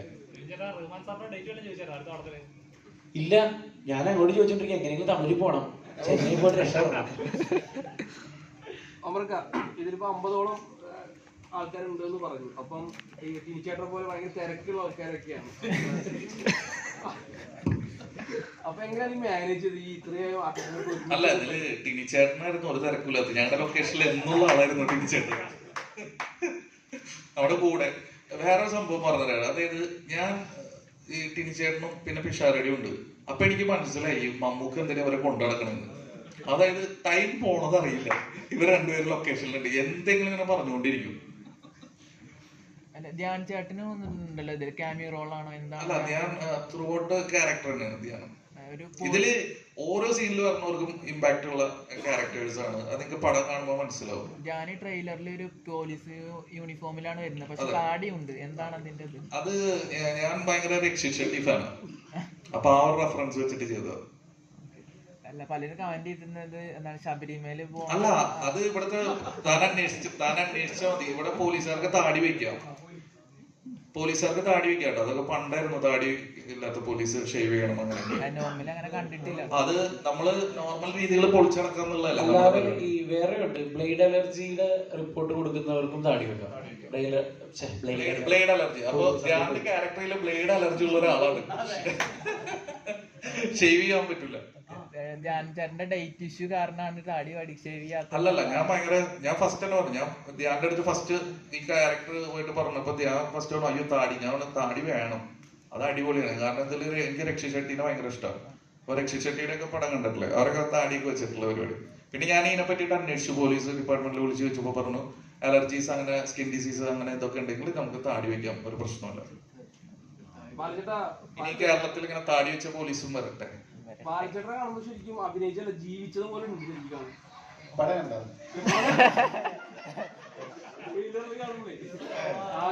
കോട്ടൊക്കെ അല്ലേ. ഫസ്റ്റ് എന്നെ വിളിച്ചപ്പോ എന്നാ ഒരു പടമുണ്ട് ഹീറോയിട്ടാണ്, ഞാൻ അത് അഭിനയിക്കണം പറഞ്ഞു. ഓക്കെ, പിന്നെ വിളിച്ചില്ല. ഒരു 3 മാസം കഴിഞ്ഞ് ഞാൻ അങ്ങോട്ട് വിളിച്ചു. ഒരു പടം ഉണ്ടെന്ന് പറഞ്ഞായിരുന്നല്ലേ, ഇത് ഓർമ്മ കൊടുത്തിട്ടുണ്ട്. അതെ, അപ്പൊ ഒരു ദിവസം വിളിക്കുക, മുമ്പേ ദിവസം നാളെ പടത്തിന്റെ പൂജ വന്നേക്കണം. ഈ കഥയെ പറഞ്ഞിട്ടില്ല, ഡേറ്റും ചോദിച്ചിട്ട് പൂജയ്ക്ക് വിളിച്ച്.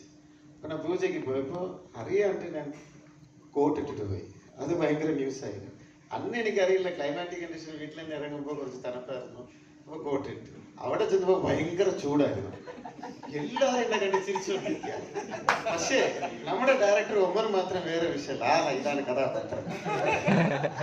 അത് കഴിഞ്ഞിട്ട് ഉച്ചയ്ക്ക് നല്ല ചൂടുള്ള സമയത്ത് പൂജയ്ക്ക് പുള്ളി കോട്ട് സൂട്ടൊക്കെ എനിക്ക് കോട്ട ഊറണം.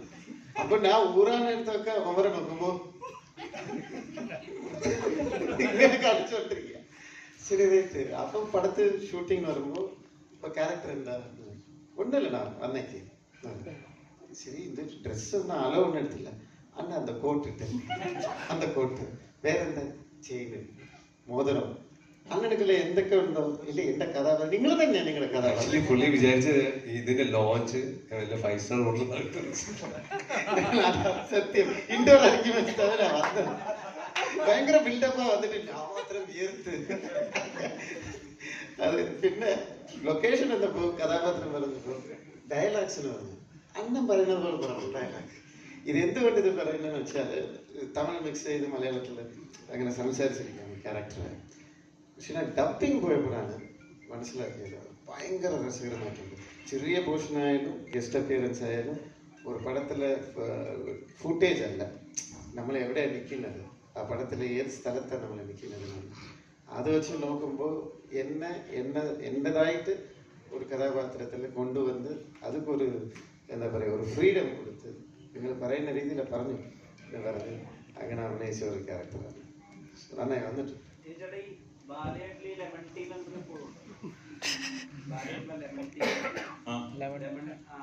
അങ്ങനെയുള്ള കഥകൾ അന്ന് അന്വേഷണം ഉണ്ടായിരുന്ന ആരെ അതിപ്പോഴും ഉണ്ടോ?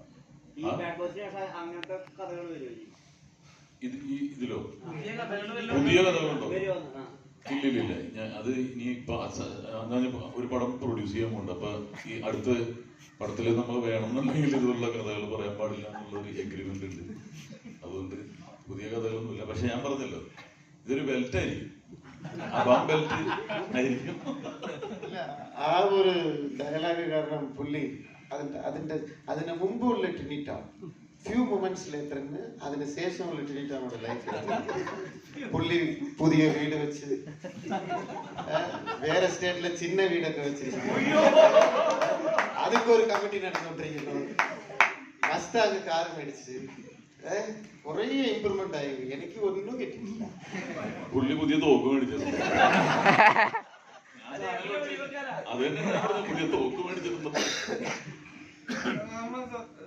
ചില കഥാപാത്രങ്ങൾ നമ്മളിലേക്ക് എത്താൻ നേരത്ത് ഒരു അഴിച്ചുവിടുന്ന ക്യാരക്ടറൈസേഷനിലൊക്കെ അഴിച്ചുവിടുന്ന ഒരു ഫീൽ ഉണ്ടല്ലോ. അത്തരത്തിലൊരു ഫീലിംഗ് ഈ ചിത്രത്തിന്റെ ക്യാരക്ടറൈസേഷനിലൊക്കെ അനുഭവിച്ചു?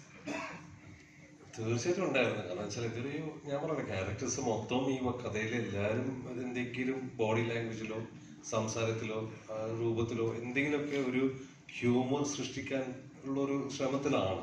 അപ്പം എൻ്റെ ക്യാരക്ടർ പ്രത്യേകിച്ച് എൻ്റെ ക്യാരക്ടറിന് എല്ലാം ഉണ്ടായിരുന്നു. അപ്പോൾ അതിൻ്റെ ഡിഫിക്കൽട്ടീസ് ഉണ്ട് ആസ് എൻ ആക്ടർ. ഒരു അഴിഞ്ഞാട്ടുള്ള കളി പിന്നെ അങ്ങനെയൊക്കെ ഉണ്ട്. അതുകൊണ്ട് ഈ മുമ്പ് ചിത്രങ്ങളിലൊക്കെ ഒരു എന്റർടൈൻമെന്റ് പാക്ഡ് ആയിട്ട് ഡാൻസും പാട്ടും അങ്ങനെ ഫുൾ ഓൺ ആയിട്ടുള്ള ഒരു ക്യാരക്ടേഴ്സ് ഒക്കെ കണ്ടിട്ടുണ്ട്. അത്തരത്തിലൊരു ചിത്രമാണോ? അതെ, തീർച്ചയായിട്ടും അങ്ങനത്തെ ഒരു അടിച്ചുപൊളി പടം. ഈ ആവേശം ഇറങ്ങിയ സമയത്ത് പറഞ്ഞിട്ട് ഫഹദിന്റെ രാജമാണിക്യമാണ് ആവേശം എന്ന് പറയുന്നത്. അങ്ങനെയാണെങ്കിൽ ഇത് റഹ്മാനിക്കയുടെ ഒരു ചോട്ട മുംബൈ അങ്ങനെ റഹ്മാൻ സാറിന്റെ ചോട്ട മുംബൈ, മറ്റേത് ഫഹദിന്റെ രാജമാണിക്കാണെങ്കിൽ ഇത് റഹ്മാൻ സാറിന്റെ ചോട്ട മുംബൈ. ഇറങ്ങിയ പടങ്ങൾ കുറെ ക്രിറ്റിസിസം ഫസ്റ്റ് ഇറങ്ങിയ പടം ഫസ്റ്റ് വീക്കില് തിയേറ്ററിൽ ആള് വരാഞ്ഞപ്പോ കരുതിയിരുന്ന ഒരാളാണ്. അപ്പൊ ഇതിന്റെ ഒരു ടീസർ തൊട്ട് കണ്ടു തുടങ്ങിയപ്പോ പേഴ്സണലി എനിക്ക് പേഴ്സണലി തോന്നിയത് അതിനെല്ലാം ഉള്ളൊരു മറുപടി ആയിട്ടാണ് ഈ സിനിമ ചെയ്തിരിക്കുന്നത്. അങ്ങനെ ഒരു വാശിപ്പുറത്ത് ചെയ്ത പടമാണ്. തീർച്ചയായിട്ടും ഞാൻ പറഞ്ഞില്ലേ, അതായത് എനിക്ക് എല്ലാ തരം പ്രേക്ഷകർക്കും കൂടി കാണാൻ പറ്റുന്ന ഒരു ചിത്രം എടുക്കാന്നുള്ള എന്റെ ഒരു വാശിയായിരുന്നു. കാരണം ഈ പറഞ്ഞ പോലെ കാറ്റഗറൈസ് ചെയ്യാൻ ശ്രമിക്കുന്ന പോലെ എനിക്ക് തോന്നിയിട്ടുണ്ട് ഒരുപാട്. അപ്പൊ അതിനുള്ള ഒരു മറുപടി എന്നുള്ള രീതിയിൽ തന്നെയാണ് ഈ ചിത്രം എടുത്തിട്ടുള്ളത്. പിന്നെ ഇതില് മറ്റൊരു പ്രത്യേകത എന്താണെന്ന് വെച്ചാൽ ഇപ്പൊ റഹ്മാൻ സാറ്, ബാബു അന്നിച്ചേട്ടൻ, പിന്നെ ശങ്കർ സാറ് എല്ലാവരും ഉണ്ട്. അപ്പൊ പഴയ ആ ഒരു എന്താ പറയാ നമ്മുടെയൊക്കെ ചെറുപ്പത്തിലെ ആ ഒരു വിന്റേജ് കോമ്പോനെ തിരിച്ച് ഇത് റീഫ്രഷ് ചെയ്തിട്ട് പുതിയൊരു മാക്സ് പ്രോ ആയിട്ട് കാണിച്ചതില് അതൊക്കെ ഭയങ്കര സന്തോഷമുള്ള കാര്യമാണ്. ഇത്രയും നമ്പർ ഓഫ് ആർട്ടിസ്റ്റുകളെ കൊണ്ടുവരുമ്പോൾ പ്രൊഡ്യൂസറിനെ കൺവിൻസ് ചെയ്യണം. അപ്പൊ എങ്ങനെയാണ് ഇവരെ കൺവിൻസ് ചെയ്യുന്നത്? അല്ല സാറിന് ഞങ്ങൾ വന്ന് പറഞ്ഞു. അപ്പൊ ഷീലുവിന് ഫസ്റ്റ് കഥ ഇഷ്ടമായി, സാറിന് കഥ ഇഷ്ടമായി. അങ്ങനെ പിന്നെ ഇവരും അബ്രാം സാറും ഉണ്ടായിരുന്നു. ഇത്ര ആർട്ടിസ്റ്റുകളെ കിട്ടാൻ ഒരു കാര്യം കൂടെ പറയാം. ഈ പടത്തില് ഈ പടത്തില് വന്ന ആർട്ടിസ്റ്റ് എല്ലാം ഇഷ്ടപ്പെട്ട അഭിനയിച്ചിരിക്കുന്നത്. ഞാൻ വന്ന പടം വേറൊരു കാര്യം പറയാം, ബാലചേട്ടൻ പൈസ പോലും മേടിച്ചിട്ടില്ല. ബാലചേട്ടൻ ഫ്രീ ആയിട്ട് വന്നിട്ടാണ് എനിക്ക് അഭിനയിച്ചു തന്നത്. ഇല്ല പ്രൊഡ്യൂസർ റെഡി, അവര് തരാനിരുന്നതാണ്. പക്ഷെ എന്റെ ഒരു ഇഷ്ടം കൊണ്ടും പിന്നെ അവിടെ ഞാൻ ഇത്രയും വർഷം കഴിഞ്ഞ് നല്ല ഓർമ്മയിലുണ്ട് എനിക്ക് അഭിനയിച്ചത്. ഇത്രയും വർഷം കഴിഞ്ഞ് അഭിനയിക്കുമ്പോൾ ഞാൻ തന്നെ പ്രൊഡ്യൂസർക്ക് റെഡിയായിരുന്നു ശമ്പളം കൊടുക്കാൻ. ഞാൻ പറഞ്ഞു നല്ല പടം, കമേഴ്ഷ്യൽ പടം, എനിക്ക് ശമ്പളം വേണ്ട ഞാൻ പറഞ്ഞു. പക്ഷെ പടം ഹിറ്റാവുമ്പോൾ ഡെഫിനറ്റ്ലി ഹിറ്റാവും. പാവപ്പെട്ടവർക്ക് ഒരു നല്ലത് മാത്രം ചെയ്യാം, പടം വിജയിക്കും ഞാൻ പറഞ്ഞു. ഫ്രണ്ട്സ് അസിസ്റ്റന്റ് ഡയറക്ടേഴ്സ് ഒക്കെ ഇങ്ങനെ റീസെന്റ് ഉള്ള വർക്സിലൊക്കെ ഇങ്ങനെ പറഞ്ഞിട്ടുണ്ട്. ഈ റഹ്മാൻ സാറൊക്കെ സത്യം പറഞ്ഞ ഈ മമ്മൂക്ക, ലാലേട്ടൻ ഈ ഒരു കാറ്റഗറിയിലൊക്കെ പറയുന്നത് സ്ക്രീൻ പ്രസൻസിന്റെ കാര്യത്തിൽ എന്താണ് ഇദ്ദേഹത്തിനെയൊക്കെ ഈ ഗണത്തിൽ കൂട്ടുന്നതെന്ന് ചോദിക്കുന്നത്. സ്ക്രീൻ പ്രസൻസിന്റെ അത് ആ മോണിറ്ററിൽ കാണാൻ നേരത്തൊരു ഫീൽ ഉണ്ടല്ലോ, അത് ഇങ്ങനെ പലപ്പോഴും ഇങ്ങനെ ഷെയർ ചെയ്തിട്ടുണ്ടായിരുന്നു. അപ്പം ഒരു ഡയറക്ടർ പെർസ്പെക്റ്റീവില് ഇത് എത്രത്തോളം ആസ്വദിച്ചിരുന്നു? അല്ല, ഞാനിത് സത്യം പറഞ്ഞു കഴിഞ്ഞാൽ ഈ പടം കണ്ടു കഴിഞ്ഞിട്ട് ഞാൻ ഭയങ്കര ഒരു വാവ് അടിച്ചിട്ടുണ്ട്. കാരണം സാറിന്റെ ഒരു ഓറഞ്ച് സ്ക്രീൻ പ്രസൻസ് ഒക്കെ ഉണ്ട്. അപ്പൊ എനിക്ക് സത്യം പറഞ്ഞു കഴിഞ്ഞാൽ എനിക്ക് പേഴ്സണലി ഭയങ്കര വിഷമമായി. അതായത് സാർ എന്തുകൊണ്ട് ഇത്ര നാള് ഇങ്ങനത്തെ ഒരു സാധനം ചെയ്തില്ല? അല്ലെങ്കിൽ ഇപ്പൊ ഈ സിനിമ ഇതിങ്ങനെ ഹിറ്റായി കഴിഞ്ഞാല് ഇതിന്റെ ഗുണം മറ്റുള്ള ഡയറക്ടേഴ്സിനും എല്ലാം കൂടി. ഒന്നാമതേ ഇവിടെ മലയാളത്തിലെ ആർട്ടിസ്റ്റുകളുടെ ഡേറ്റ് കിട്ടാൻ ഭയങ്കര ബുദ്ധിമുട്ടാണ്. അപ്പൊ സാറിനെ പോലെ ഒരാള് വീണ്ടും വന്ന് ഇതേപോലെ മാസീവ് ഇമ്പാക്ട് ഉള്ള മാസ് കോമഡിയും എല്ലാം കലർന്നിട്ടുള്ള ഒരു ഫിലിമുകൾ ചെയ്യുക, അതൊക്കെ ഇൻഡസ്ട്രിക്ക് ഭയങ്കര ഗുണമുള്ള കാര്യങ്ങളാണ്. അപ്പൊ ഇനിയും ഒരുപാട് താരങ്ങൾ വരട്ടെ. ഞങ്ങൾക്ക് സംവിധായകർക്കൊക്കെ ഞങ്ങളുടെ മനസ്സിൽ കണ്ടറിഞ്ഞ് സിനിമ ചെയ്യാൻ പറ്റുന്ന അത്രയധികം താരങ്ങൾ ഉണ്ടാവട്ടെ. ഒരു സീസണിക് ആക്ടർ പോലെയാണ് താങ്കൾ ഇപ്പോ. അതായത് ഒരു കാലത്ത് റൊമാൻറ്റിക്. അല്ല, ഞങ്ങൾ പറഞ്ഞിട്ടുണ്ട് ഇനി ഇവിടെ നിന്ന് ഞങ്ങൾ വിടില്ല എന്ന് പറഞ്ഞിട്ടുണ്ട്. അല്ല വിപിനെ, ഇനി ഇവിടെ നിന്ന് ഞങ്ങൾ വിടില്ല. സീസണിൽ റൊമാൻറ്റിക് കഥാപാത്രങ്ങളിലൂടെയായിരുന്നു. പിന്നീട് നായകനായിരിക്കുന്നു, പിന്നീട് വില്ലനായി വരുന്നു, പിന്നീട് രോഗങ്ങൾ 16 പോലെ ആരും പ്രതീക്ഷിക്കാത്ത ഒരു കഥാപാത്രങ്ങളിലൂടെ ഞങ്ങൾ കണ്ടിട്ടുണ്ട്. അപ്പൊ ഒരു കഥാപാത്രം ചൂസ് ചെയ്യുമ്പോൾ അതായത് ഇത് കാണുമ്പോൾ ഞെട്ടണം, അങ്ങനെ ഫീൽ ചെയ്തിട്ടുണ്ട്. കാരണം ഒരു സെറ്റ് ഓഫ് പീരീഡിൽ നിന്ന് ആളുകൾ മാറി ചിന്തിക്കണം. ഇത് കാണുമ്പോൾ ഞെട്ടണം അങ്ങനൊന്നും ഞാൻ വിചാരിക്കുന്നില്ല. എനിക്ക് കഥ ഇഷ്ടപ്പെടണം, എന്റെ ക്യാരക്ടർ ഇഷ്ടപ്പെടണം, എനിക്ക് ഇഷ്ടപ്പെട്ടാൽ ഞാൻ ചെയ്യും, അത്രേ ഉള്ളൂ. വലിയൊരു തോട്ട് പ്രോസസ് ഒന്നും പോകില്ല. പക്ഷെ എനിക്കതൊരു ഡിഫറെന്റ് ആയിരിക്കണം. ഈ കഥയിൽ എന്താണ്, എവിടെയാണ് ഇതിന് സ്പാർക്ക്, പ്രേക്ഷകർ ഈ സിനിമ കാണുമ്പോൾ അവിടെ അവർക്ക് എന്ത് ഇഷ്ടപ്പെടുന്നു എന്നുള്ളൊരു ചെറിയൊരു ഇത് സങ്കല്പം ഞാൻ ശ്രമിക്കും. അത് ഓരോ ഡയറക്ടർ ആ കഥ പറയുന്ന മെടുക്ക അനുസരിച്ചിരിക്കും എന്നെ കൺവിൻസ് ചെയ്യാൻ പറ്റും. കാരണം ഇവൻ ഈ ഒരു കഥ പറയുമ്പോൾ പോലും ഞാൻ ആക്ച്വലി നമ്മളൊരു 3-4 സിറ്റിംഗ് ഇരുന്നു ഞാനൊന്ന് ഓക്കെ പറയാൻ. പക്ഷെ എല്ലാ സമയത്തും ഒമർ എൻ്റെ അടുത്തൊന്നും ഇല്ല, നമുക്കത് നിങ്ങൾക്ക് ചെയ്യാൻ പറ്റും, ഞാനുണ്ട് കൂടെ, വാ വാ എന്നൊക്കെ പറഞ്ഞ് അങ്ങനെയുള്ള ധൈര്യത്തിലാണ് ഞാൻ വന്നത്. സാരംഗാണ് ആക്ച്വലി നന്ദി പറഞ്ഞത്.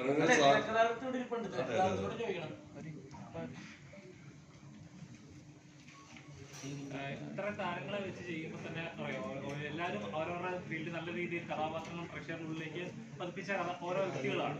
അപ്പൊ അങ്ങനെയുള്ള വ്യക്തികളെ വെച്ചിട്ട് ഇത്രയും അടുപ്പിച്ച് ചെയ്യുമ്പോൾ ഓരോ കഥാപാത്രങ്ങൾക്ക് അതിന് പ്രാധാന്യം ഉണ്ടായിരിക്കും. അതുപോലെ ടഫാണ് ഇതിന്റെ സ്ക്രിപ്റ്റ് ഓരോ കഥാപാത്രങ്ങൾ പ്ലേസ് ചെയ്യാനായിട്ട്.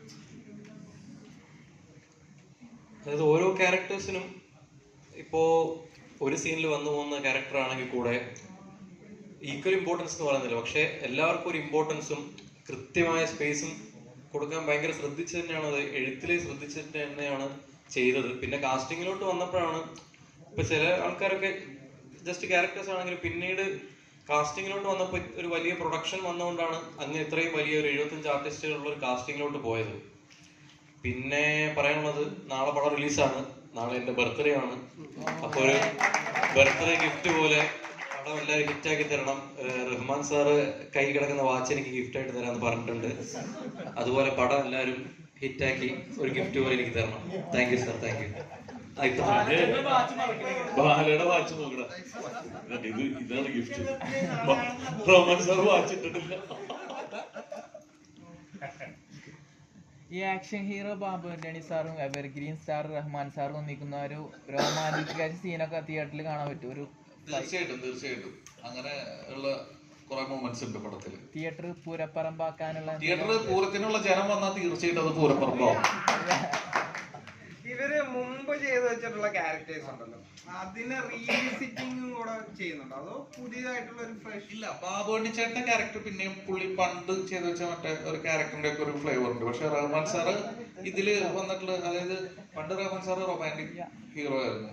അപ്പൊ ഇത് എല്ലാത്തിനും കൂടിയിട്ട് ഒരു കൊളാഷാണ്.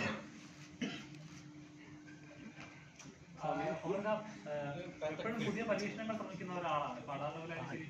ഒരുപാട് നിങ്ങളെ കൊണ്ടുവരാൻ ശ്രമിച്ചു.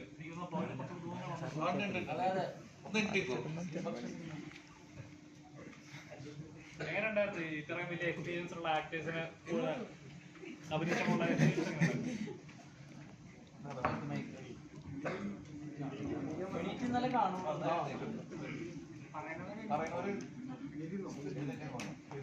നല്ല എക്സ്പീരിയൻസ് ആയിരുന്നു. പറഞ്ഞ പോലെ എന്റെ ഫസ്റ്റ് മൂവിയാണ്. അടിപൊളിയായിരുന്നു.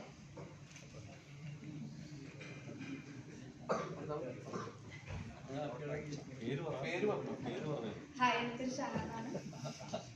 ഹായ്, എന്റെ പേര് ആര്യ മേനോൻ. എന്റെ പേര് അമൃത. നമസ്കാരം, എൻ്റെ പേര് അർജുനാണ്. ഇത് സത്യം പറഞ്ഞാൽ നല്ലൊരു എക്സ്പീരിയൻസ് ആയിരുന്നു. എൻ്റെ ഫസ്റ്റ് മലയാളം മൂവിയാണ്. ഞാൻ റഹ്മാൻ സാറിനെ കണ്ടത് ആദ്യം 2015 മഴവിൽ മനോരമ ഡീഫോ ഡാൻസിലാണ് സാറിനെ കണ്ടിട്ടുണ്ടായിരുന്നത്. അന്നാണ് സാറിൻ്റെ അവിടെ സെൽഫി എടുത്തിട്ടുണ്ടായിരുന്നത്. ഇന്ന് 2024 ഈ വർഷത്തിൽ സാറിൻ്റെ ചൈൽഡ്ഹുഡ് ക്യാരക്ടറായിട്ട് പ്ലേ ചെയ്യാൻ പറ്റുന്ന സത്യം പറഞ്ഞ പ്ലേസ് മൂമെൻ്റ് ആണ്. So thank you Thomas sir and the bad boys team chance opportunity തരാൻ വേണ്ടി. Thank you sir. Thank U. ഈ ഇപ്പം നമ്മള് താരങ്ങളെ കാണാൻ നേരത്തെ ഇങ്ങനെ ഒബ്സർവ് ചെയ്യുമല്ലോ. ഒബ്സർവ് ചെയ്യാൻ നേരത്തെ അവരെന്ത് ചെയ്യുന്നു, എങ്ങനെ ഇരിക്കുന്നു, ആ ഒരു ഒബ്സർവേഷൻ നിങ്ങൾക്ക് എപ്പോഴും ഉണ്ടാവില്ല. കാര്യം ഒരുപാട് ചിത്രങ്ങൾ കണ്ടതിന് ശേഷമായിരിക്കും, ഇവരുടെ സ്ക്രീൻ പ്രസൻസ് ഒക്കെ കണ്ടതിന് ശേഷമായിരിക്കും നിങ്ങൾ ഇവര് അഭിനയിക്കുന്നതാണ്. ആ ഒരു മൊമെന്റ് എങ്ങനെ ഉണ്ടായിരുന്നു?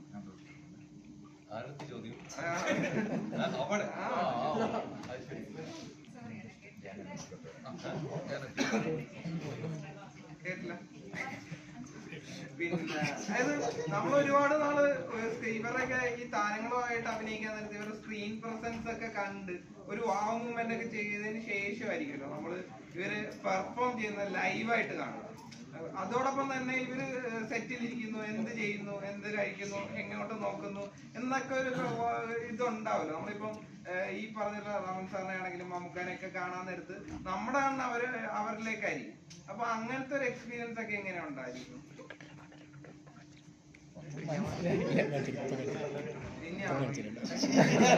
അങ്ങനെ ചോദിച്ചു കഴിഞ്ഞാൽ Rahman sir, of course Rahman സാറിനെ നേരിട്ട് കണ്ടപ്പോ ഒരു വാ മൊമെന്റ് ഉണ്ടായിരുന്നു. റഹ്മാൻ സാറിന് മാത്രമല്ല, ഷെലി മാമിനെയും ആൻസൺ ചേട്ടനെയും എല്ലാരെയും കണ്ടു. ബിബിൻ ചേട്ടനെയും സെന്തിൽ ചേട്ടനെ പറയുവാ, എല്ലാരെയും ടീട്ടം ചേട്ടനെ എല്ലാരെയും, ബാലസാറിനെ എല്ലാരെയും കണ്ടപ്പോ വാ മൊമെന്റ് ഉണ്ടായിരുന്നു എന്തൊക്കെയാലും. പിന്നെ റഹ്മാൻ സാർ ഡാൻസ് കളിക്കുന്നതൊക്കെ കണ്ടപ്പോ ഓ അടിപൊളിയായിട്ട് തോന്നിയായിരുന്നു. അത് ഞാൻ ഡയറക്ടർ സാറാണ്, അത് ആൻസൺ ചേട്ടൻ എല്ലാവരും. അതെ, സാറിനൊന്ന് പനിയായിരുന്നു. അപ്പൊ അതുകൊണ്ട് ബിബിൻ ചേട്ടൻ എല്ലാരും അടിപൊളിയായിട്ട് ചെയ്തു. ആൻസൺ ചേട്ടന്റെ പേരായിട്ടാണ് ഇതിൽ ചെയ്യുന്നത്.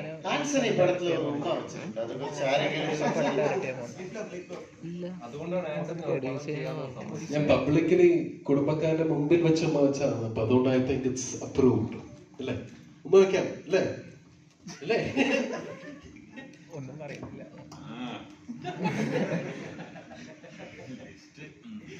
ചേട്ടാ ഇപ്പൊ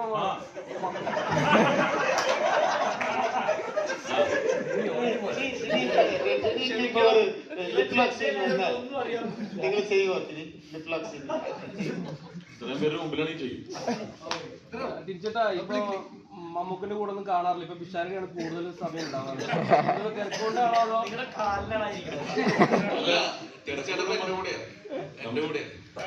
ബോമറിന്റെ നിങ്ങളാണ് നേരത്തെ ചോദിച്ചത് ഇത്ര തിരക്കുള്ള ആളെ എങ്ങനെയാണ്. ഞാൻ തിരക്ക് സ്വന്തം ഉണ്ടാക്കുന്ന ആളാണ്. ഞാൻ ഓടി നടന്ന് വർക്ക് ചെയ്യുന്ന ഒരാളാണ്. പക്ഷേ പ്രയോറിറ്റി അതാണ് നമുക്ക് എപ്പോഴും തിരക്കുകൾ. അപ്പൊ എന്റെ തിരക്കെന്ന് പറഞ്ഞാൽ ഈ പടത്തിൽ പങ്കെടുക്കുക എന്നുള്ളതാണ്. അപ്പൊ എന്ത് തിരക്കുണ്ടെങ്കിലും ഒരു നോ എന്ന് പറഞ്ഞൊരു ഡേറ്റ് ഞാൻ കൊടുത്തിട്ടില്ല. കാരണം ഡബിങ്ങിന് വരെ വിളിക്കുമ്പോൾ എന്റെ എല്ലാ പ്രയോറിറ്റീസും മാറ്റി വെച്ചിട്ട് ഞാൻ ഇതിൽ വന്നത്. ഒരു 19 സിനിമകളോട് ഞാൻ ചെയ്തിട്ടുണ്ട്. പക്ഷെ ചെയ്ത അന്ന് മുതൽ ഇതൊരു ഹിറ്റ് സിനിമയാണെന്ന് ഞാൻ ഇന്നും 100% വിശ്വസിക്കുന്നതുകൊണ്ടാണ് ഇതിന്റെ കൂടെ നിന്നത്. അപ്പൊ നാളെ നിങ്ങൾക്ക് തിയേറ്ററിൽ അത് എക്സ്പീരിയൻസ് ചെയ്യാൻ സാധിക്കും. എന്തുകൊണ്ട് ഇതിന്റെ അകത്ത് ഇത്രയും ആർട്ടിസ്റ്റുകൾ ഇത്ര ആത്മാർത്ഥമായിട്ട് നിൽക്കാൻ കാരണം എന്ന് പറഞ്ഞാൽ ആ ഒരു ഹിറ്റ് വൈബ് ഫസ്റ്റ് ദിവസം പോലെ എനിക്ക് ഫീൽ ചെയ്തിരുന്ന ആ ഒരു ബ്ലെസ്സിങ് ഉള്ള ഒരു സിനിമയാണ്. അപ്പൊ തീർച്ചയായിട്ടും നാളെ ഈ പറഞ്ഞ ഉത്തരം നിങ്ങൾ റിവൈൻഡ് ചെയ്തിട്ട് നോക്കിയിട്ടുണ്ടെങ്കിൽ സാധിക്കും എന്തുകൊണ്ടാണ് നമ്മൾ എല്ലാ തിരക്കും മാറ്റിയിട്ട് ഓമറിന്റെ കൂടെ തന്നെ നിന്നതെന്നുള്ളത്. പിന്നെ മമ്മൂക്കയുടെ കൂടെ നിൽക്കാന്ന് പറഞ്ഞാല് അല്ല ഇവന്റെ എല്ലാം ചീഞ്ഞോണ് എല്ലാ ഐറ്റംസും ഇത് മമ്മൂക്ക ഞാൻ തിരക്കാണെന്ന് അറിയുന്നത് കാണുന്നതാണ് എന്റെ ഇഷ്ടം ഇന്ന സിനിമയിൽ. കാരണം അവിടെ തന്നെ നിൽക്കാനല്ലല്ലോ നമ്മൾ വന്നിരിക്കുന്നത്. അദ്ദേഹത്തിൽ നിന്ന് പഠിക്കാനുള്ളത് ഞാൻ വളരെ കുറച്ച് സമയം കൊണ്ട് പഠിച്ചു. ഒരുപാട് സിനിമകൾ ചെയ്യാൻ സാധിച്ചു. എന്ത് കാര്യം ഉണ്ടെങ്കിലും ഞാൻ അപ്പോൾ ഷെയർ ചെയ്യാറുണ്ട്. ഈ പറയുന്ന ഫോട്ടോസ് ഞാൻ നിർമ്മാനിക്കാൻ കൂടി ഇരിക്കുന്ന ഫോട്ടോസ് ഷെയർ ചെയ്യാൻ അപ്പൊ തന്നെ തമ്പ് വരാറുണ്ട്. എപ്പോഴും കമ്മ്യൂണിക്കേഷൻ ഉള്ള ആൾക്കാരാണ്. അതാണ് വേണ്ടത്. അല്ലാതെ നമ്മളെപ്പോഴും ഞാനിങ്ങനെ കൂടെ ഉണ്ട് നിങ്ങളെ അറിയിച്ചിട്ട് കാര്യമില്ല. ഞാൻ പക്ഷെ കൂടെ ഉണ്ട് അദ്ദേഹത്തിന്റെ കൂടെ. ഏതൊരു സന്ദർഭത്തിൽ അദ്ദേഹത്തിന്റെ ബ്ലെസ്സിങ്സ് നേടാറുണ്ട്. ഇപ്പൊ നാളെ സിനിമ ഇറങ്ങുമ്പോൾ അതിനു മുമ്പ് ഞാൻ ഒരു ബ്ലെസ്സിങ് നേടും അദ്ദേഹത്തിന്റെ. ഇതിന്റെ ഒരു ബിഗ് ബ്രദർ, എനിക്കൊരു സ്മോൾ ബ്രദർ ഉണ്ടാവും ഇനി റഹ്മാൻ സാറിന്റെ. അപ്പോ ഇത് തന്നെയാണ്. അപ്പൊ ഈ 75ഓളം ആർട്ടിസ്റ്റുകൾ എങ്ങനെ ഇതിൽ കോർഡിനേറ്റ് ചെയ്യുന്നുള്ളത് അതൊരു കൺട്രോളറിന്റെ കഴിവ് തന്നെയാണ്. ഇക്ബാൽ പനായിക്കുളം ആണെങ്കിലും ഞാൻ പറയുന്നത് പനായിക്കുളമായിട്ട് നോക്കും. പക്ഷെ യഥാർത്ഥത്തില് ദൈവം തന്നെയായിരുന്നു കൺട്രോളർ. കാരണം നമുക്ക് ഒരുപാട് നമുക്ക് പറ്റാത്ത കാലാവസ്ഥകൾ, മഴ, ചൂട് എല്ലാം ഉണ്ടായിട്ട് ഒരു ബ്ലോക്കും ഇല്ലാതെ നമുക്ക് സിനിമ ഇന്നിപ്പോ നിങ്ങളുടെ മുന്നിൽ ഇരിക്കാൻ സാധിച്ചത് ദൈവത്തിന്റെ ബ്ലെസ്സിങ് തന്നെയാണ്. നാളെ തിയേറ്ററിൽ ഹിറ്റ് ആകുമ്പോഴും ആ ബ്ലെസ്സിങ് ഉണ്ടാവും എന്നുള്ള യാതൊരു സംശയം.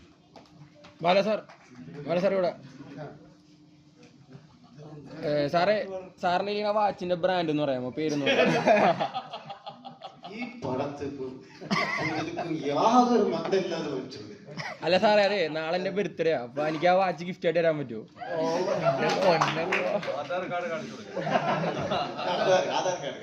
ആധാർ കാർഡാ? ആധാർ കാർഡ് ഇല്ല. ആ വാച്ച് എന്ന് പറയാമോ?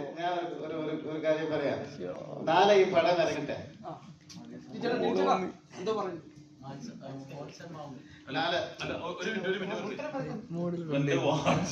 മോതിരം ഒന്നും ചോദിക്കരുത്, ഭാവിയിൽ വേറെ പ്രശ്നത്തിലേക്ക്.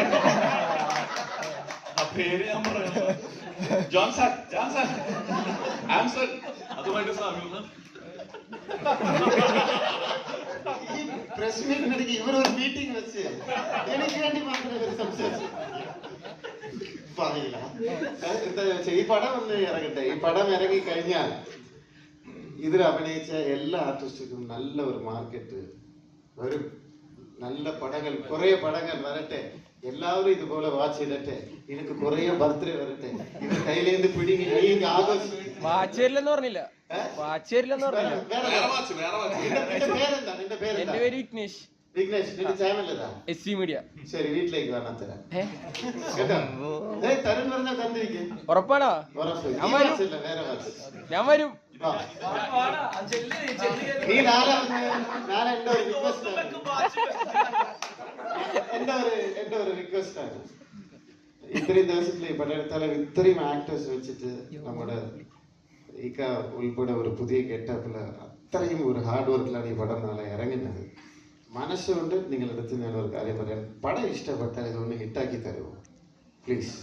ഹിറ്റാക്കി തരാം. ഇത് ആത്മാർത്ഥമായ. കാരണം ഇപ്പോൾ ഇൻഡസ്ട്രിയിലെ എന്തൊക്കെ കഷ്ടങ്ങൾ നടക്കുന്നതെന്ന് അറിയാം. ഓരോരുത്തരുടെ ഉള്ളിൽ നമ്മളിപ്പോൾ ചിരിച്ചുകൊണ്ട് ഇവിടെ നിന്നാലും ചില വേദന ഉള്ള കാര്യങ്ങളൊക്കെ മനസ്സിനകത്ത് ഉണ്ട്, ഇല്ലെന്ന് പറയാൻ പറ്റില്ല. കലാകാർക്ക് ഉണ്ട്. പക്ഷേ ഒരു പടം വിജയിക്കുമ്പോൾ അതിലൊരു ഭാഗമാകുമ്പോൾ എല്ലാ കഷ്ടങ്ങളും മാറി ഈ വ്യവസായം, സിനിമ എന്ന് പറയുന്ന വ്യവസായം ഭയങ്കരമായിട്ട് വളരും. ഇതുകൊണ്ട് നടന്മാർ മാത്രമല്ല, ഡയറക്ടർ മാത്രമല്ല, പ്രൊഡ്യൂസർ മാത്രമല്ല, ഇതിൽ 24 ക്രാഫ്റ്റ് ഉണ്ട്. പാവപ്പെട്ട കുടുംബങ്ങൾ എത്രയോ പേരുണ്ട്. ഇനി ഒരു പടം വിജയിച്ചാൽ ഇനി ഒരു 10 പടം വരും. ഇതേ അബാം പ്രൊഡ്യൂസേഴ്സ് ഇനി ഒരു 30-40 പടങ്ങൾ വലിയ പടങ്ങൾ പ്രൊഡ്യൂസ് ചെയ്യും. ഈ വ്യവസായം ഇനിയും മുമ്പോട്ട് പോകണം. അതിനു വേണ്ടി നിങ്ങൾ എല്ലാവരും മീഡിയ എല്ലാവരും നെഗറ്റീവ് മാറ്റി വെച്ചിട്ട് ഞങ്ങൾ എല്ലാവരെയും നിങ്ങളോട് ഒരു സുഹൃത്തായിട്ട് കൺസിഡർ ചെയ്ത് ഈ പടം ഒന്ന് ഹിറ്റാക്കിത്ത ഇഷ്ടപ്പെട്ട താങ്ക് യു സോ മച്ച്. ഓമർക്ക ബിഗ് ബോസ് താരം വിഷ്ണു ജോഷി ഇതിലുണ്ടല്ലോ, എങ്ങനെ വിഷ്ണു ജോഷി മാത്രല്ല അതില് ഫിറോസ് ഉണ്ട്, മേജർ ഫിറോസ്. അപ്പൊ വിഷ്ണുവിനെ ഞാൻ ഇതിൽ കാസ്റ്റ് ചെയ്യാൻ ഒരു കാരണം എന്താന്ന് വെച്ചാല് ഞാൻ ബിഗ് ബോസിൽ ചെന്ന് ആ ഡോർ ഓപ്പൺ ചെയ്ത് നേരെ കയറി വഴി തന്നെ വിഷ്ണു എന്നോട് ചോദിച്ചു ആരാ മനസ്സിലായില്ലല്ലോ എന്ന് ചോദിച്ചു. അങ്ങനെ എന്തോ ചോദിച്ചു അവന്റെ അടുത്ത് അല്ലെ, ആരാണ് മനസ്സിലായില്ല എന്ന് പറഞ്ഞു. അപ്പൊ ഞാൻ മനസ്സിൽ തീരുമാനിച്ചാണ് എന്റെ അടുത്ത പടത്തിൽ ഞാൻ അഭിനയിപ്പിക്കൂടാന്ന്. അതുകൊണ്ടാണ് വിഷ്ണുവിനെ വിളിപ്പിച്ചത്. ഇപ്പൊ അവന് മനസ്സിലായി ഞാൻ ആരാന്ന്. വേറെ ഒരു കാര്യം കൂടെ ഉണ്ട് ഈ പടത്തിനകത്ത്. ഒരു പടം റിലീസായി കഴിഞ്ഞാൽ ആ പടം ഫസ്റ്റ് ഷോ കഴിഞ്ഞിട്ടല്ലേ ഈ റിവ്യൂവേഴ്സ് ഒക്കെ വന്ന് റിവ്യൂ ഒക്കെ പറയുന്നത്. പക്ഷേ അതിന് മുമ്പേ അല്ല, സസ്പെൻസ് അല്ല, ആൾറെഡി വന്നിട്ടുണ്ട് ന്യൂസിൽ. ഈ പടത്തിനെ കൊണ്ട് തന്നെ റിവ്യൂസ് ഒക്കെ നിങ്ങൾ കാണേണ്ടി വരും, ഷോയില് തന്നെ കാണേണ്ടി വരും. അങ്ങനത്തെ ഒരു സസ്പെൻസ് ഒക്കെ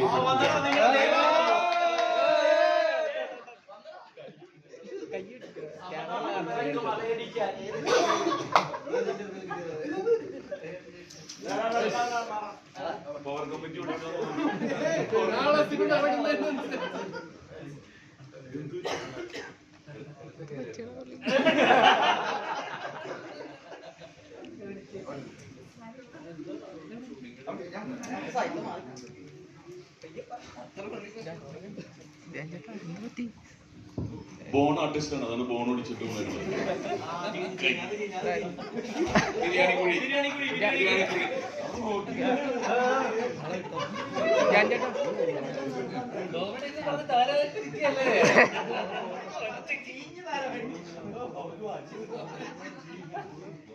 ധ്യാൻ ചേട്ടാ പോലീസ് റോളിലാണ് വരുന്നത്, എന്താണ് റോളിനെ പറ്റിയെന്ന് പറയാവോ?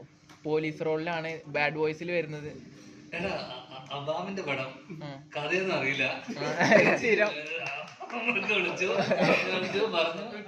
ഞാനിവിടെ ഭയങ്കര തള്ളൊക്കെ തള്ളിട്ടിരിക്കണം. ഞാൻ കഥ കേട്ട് ത്രില്ലടിച്ചിട്ടാണ് പറഞ്ഞത്. ആ പൊളിക്കല്ലേ പ്ലീസ്. ഒന്നും അറിയില്ല. ഷീൽ ചേച്ചിന്റെ അബ്രാന്റെ പടം പോവാ ചെയ്യാൻ വരിക, അത്രേ ഉള്ളൂ.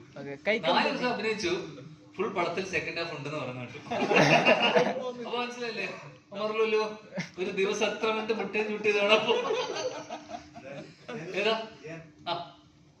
ഞങ്ങളിവിടെ ഇത്രയും നേരം പ്രസ് മീറ്റ് നടത്തിയല്ലേ, ശരിക്കും പറഞ്ഞു കഴിഞ്ഞാൽ ഞാന്റെ ഒരു പ്രസ് മീറ്റിന്റെ ആ ഒരു വൈബ് ഇവിടെ ഉണ്ടായിരുന്നു.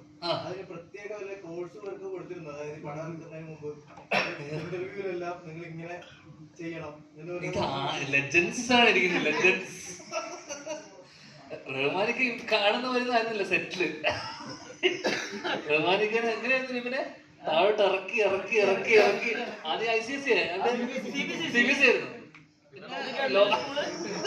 താഴോട്ട് താഴോട്ട് താഴോട്ട് അങ്ങനെ അടിച്ചില്ലേ ഇവിടെ ഒന്ന് ഫ്ലോ മൂടായി കഴിഞ്ഞാൽ തുടങ്ങിക്കോളും.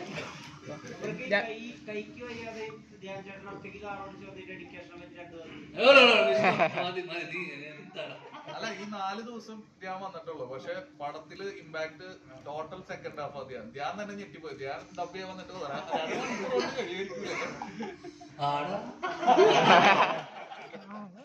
ധ്യാൻ ചേട്ടാ 2023-24 കാലഘട്ടത്തിൽ ധ്യാൻ ചേട്ടാണ് കൂടുതൽ പടങ്ങൾ ചെയ്തിട്ടുള്ളത്. കൂടുതൽ ഡയറക്ടേഴ്സ് ആയിട്ട് അസോസിയേറ്റ് ചെയ്തിട്ടുള്ള ഏക നടൻ ധ്യാൻ ശ്രീനിവാസനാണ്. അപ്പൊ അതിൽ നിന്ന് എന്ത് വ്യത്യാസമാണ് ഒമർ ലുലു എന്ന ഡയറക്ടർ? വ്യത്യാസം മറ്റുള്ള ഡയറക്ടേഴ്സിൽ നിന്ന് അല്ലെ എന്താണ് പഠിക്കാൻ പറ്റിയിട്ടുള്ളത് ഒമർ ലുലു എന്ന ഡയറക്ടറിൽ നിന്ന്? ഏത് മറ്റേ മോശ സാഹചര്യത്തിലും എങ്ങനെയൊക്കെ അത് തരണം ചെയ്ത് ഒരു സിനിമ ചെയ്യാന്നുള്ളതും, പിന്നെ ഒരു ആ സമയത്തല്ലേ ഇക്കന്റെ കേസ് നടക്കുന്ന പ്രശ്നങ്ങൾ നടക്കുന്ന അതൊന്നും തന്നെ സെറ്റിലോ അല്ലെങ്കിൽ ഒരു രീതിയിലും കാരണം അങ്ങനെ ഒരു സംഭവം വന്നിട്ട് പോലും അത് സിനിമേനെയോ, കാരണം നമുക്ക് പേഴ്സണൽ ലൈഫിൽ പല പല പ്രശ്നങ്ങളും കാര്യങ്ങളൊക്കെ ഉണ്ടാവും, അതൊന്നും സിനിമേനെ ബാധിക്കാൻ പാടില്ലല്ലോ. അപ്പം അങ്ങനെ ആ പ്രശ്നം എന്താ പറയുക മൂർധന്യാവസ്ഥയിൽ നിൽക്കുമ്പോഴാണ് നമ്മൾ നെക്സ്റ്റ് ഒരു പോർഷനിൽ ഷൂട്ട് ചെയ്യുന്നത്. അതെ, ഇന്നും കേസ് നടന്നുകൊണ്ടിരിക്കുകയായിരുന്നു. അപ്പോൾ ഞങ്ങളെ എന്താ പറയാ സെറ്റില്, പക്ഷെ നമുക്ക് എന്നെ വിശ്വസിച്ചിട്ടാണ് ഇവരെല്ലാവരും ഡേറ്റ് തന്നിട്ടുള്ളതും പ്രൊഡ്യൂസർ പൈസ ഇറക്കിയിട്ടുള്ളതും. അപ്പോൾ നമ്മുടെ പ്രശ്നങ്ങൾ നമ്മുടേതാക്കി മാത്രം മുന്നോട്ട് പോകാന്നുള്ളതാണ് ഞാൻ പഠിച്ചിട്ടുള്ള ജീവിതത്തിൽ. അപ്പോൾ അങ്ങനെ കുറെ പ്രശ്നങ്ങൾക്ക് നടുവില് പക്ക നമ്മള് സെറ്റ് ഹാപ്പി ആക്കി കൊണ്ടുപോയി അങ്ങനെ ഷൂട്ട് ചെയ്യുന്ന പടം എന്ന് വെച്ചാൽ കോമഡി പടമാണ്, ഹ്യൂമറാണ്. അപ്പൊ അങ്ങനെ ഒരു പടം ചെയ്യുമ്പോ ഒരു സൈഡിൽ ഇത്രയും പ്രശ്നങ്ങൾ, മാനസികമായിട്ട് ഇത്രയും പ്രശ്നങ്ങൾ ഉണ്ടായിട്ട് പോലും നമ്മളെ ആരെയും തന്നെ നമ്മള് ഷൂട്ട് ചെയ്ത അന്നത്തെ ദിവസം മാർക്കറ്റിലൊക്കെ ഷൂട്ട് ചെയ്ത സീൻ എന്നൊക്കെ പറഞ്ഞു കഴിഞ്ഞാൽ ഭീകര ഇത്രയും പ്രശ്നം എന്ന് പറഞ്ഞാൽ ഇത്രയും ആർട്ടിസ്റ്റുകളുണ്ട്, അതിലെല്ലാരും ഹീറോസ് ആണ്. എല്ലാരും ഒരു ഫ്രെയിമിന്റെ ഉള്ളിൽ മേക്കി കൊണ്ടുവരുന്ന പറഞ്ഞാൽ ഭയങ്കര സംഭവം തന്നെ. അതിന് ഒരു എന്താ ടാലന്റഡ് ഡയറക്ടറിന് എന്താ പറ്റൂ അല്ലേ?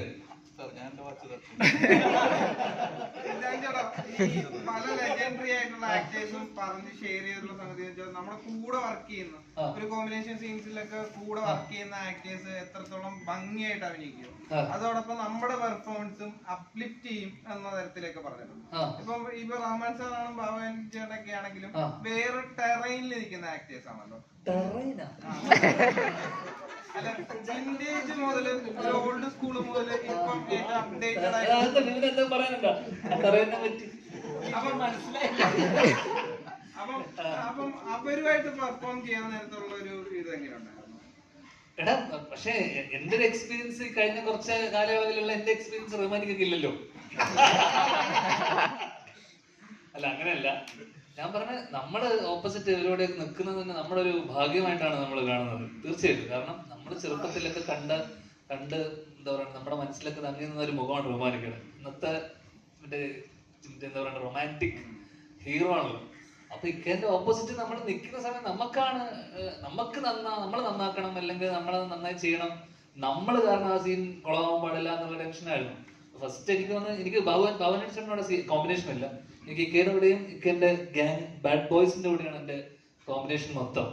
അപ്പം ബാക്കി വിപിനും മാൻസനൊക്കെ നമുക്ക് നമ്മളെ സമപ്രായക്കാരാണ്, സെന്തിലായിക്കോട്ടെ. ഇക്കൻ്റെ കൂടെ അതല്ല.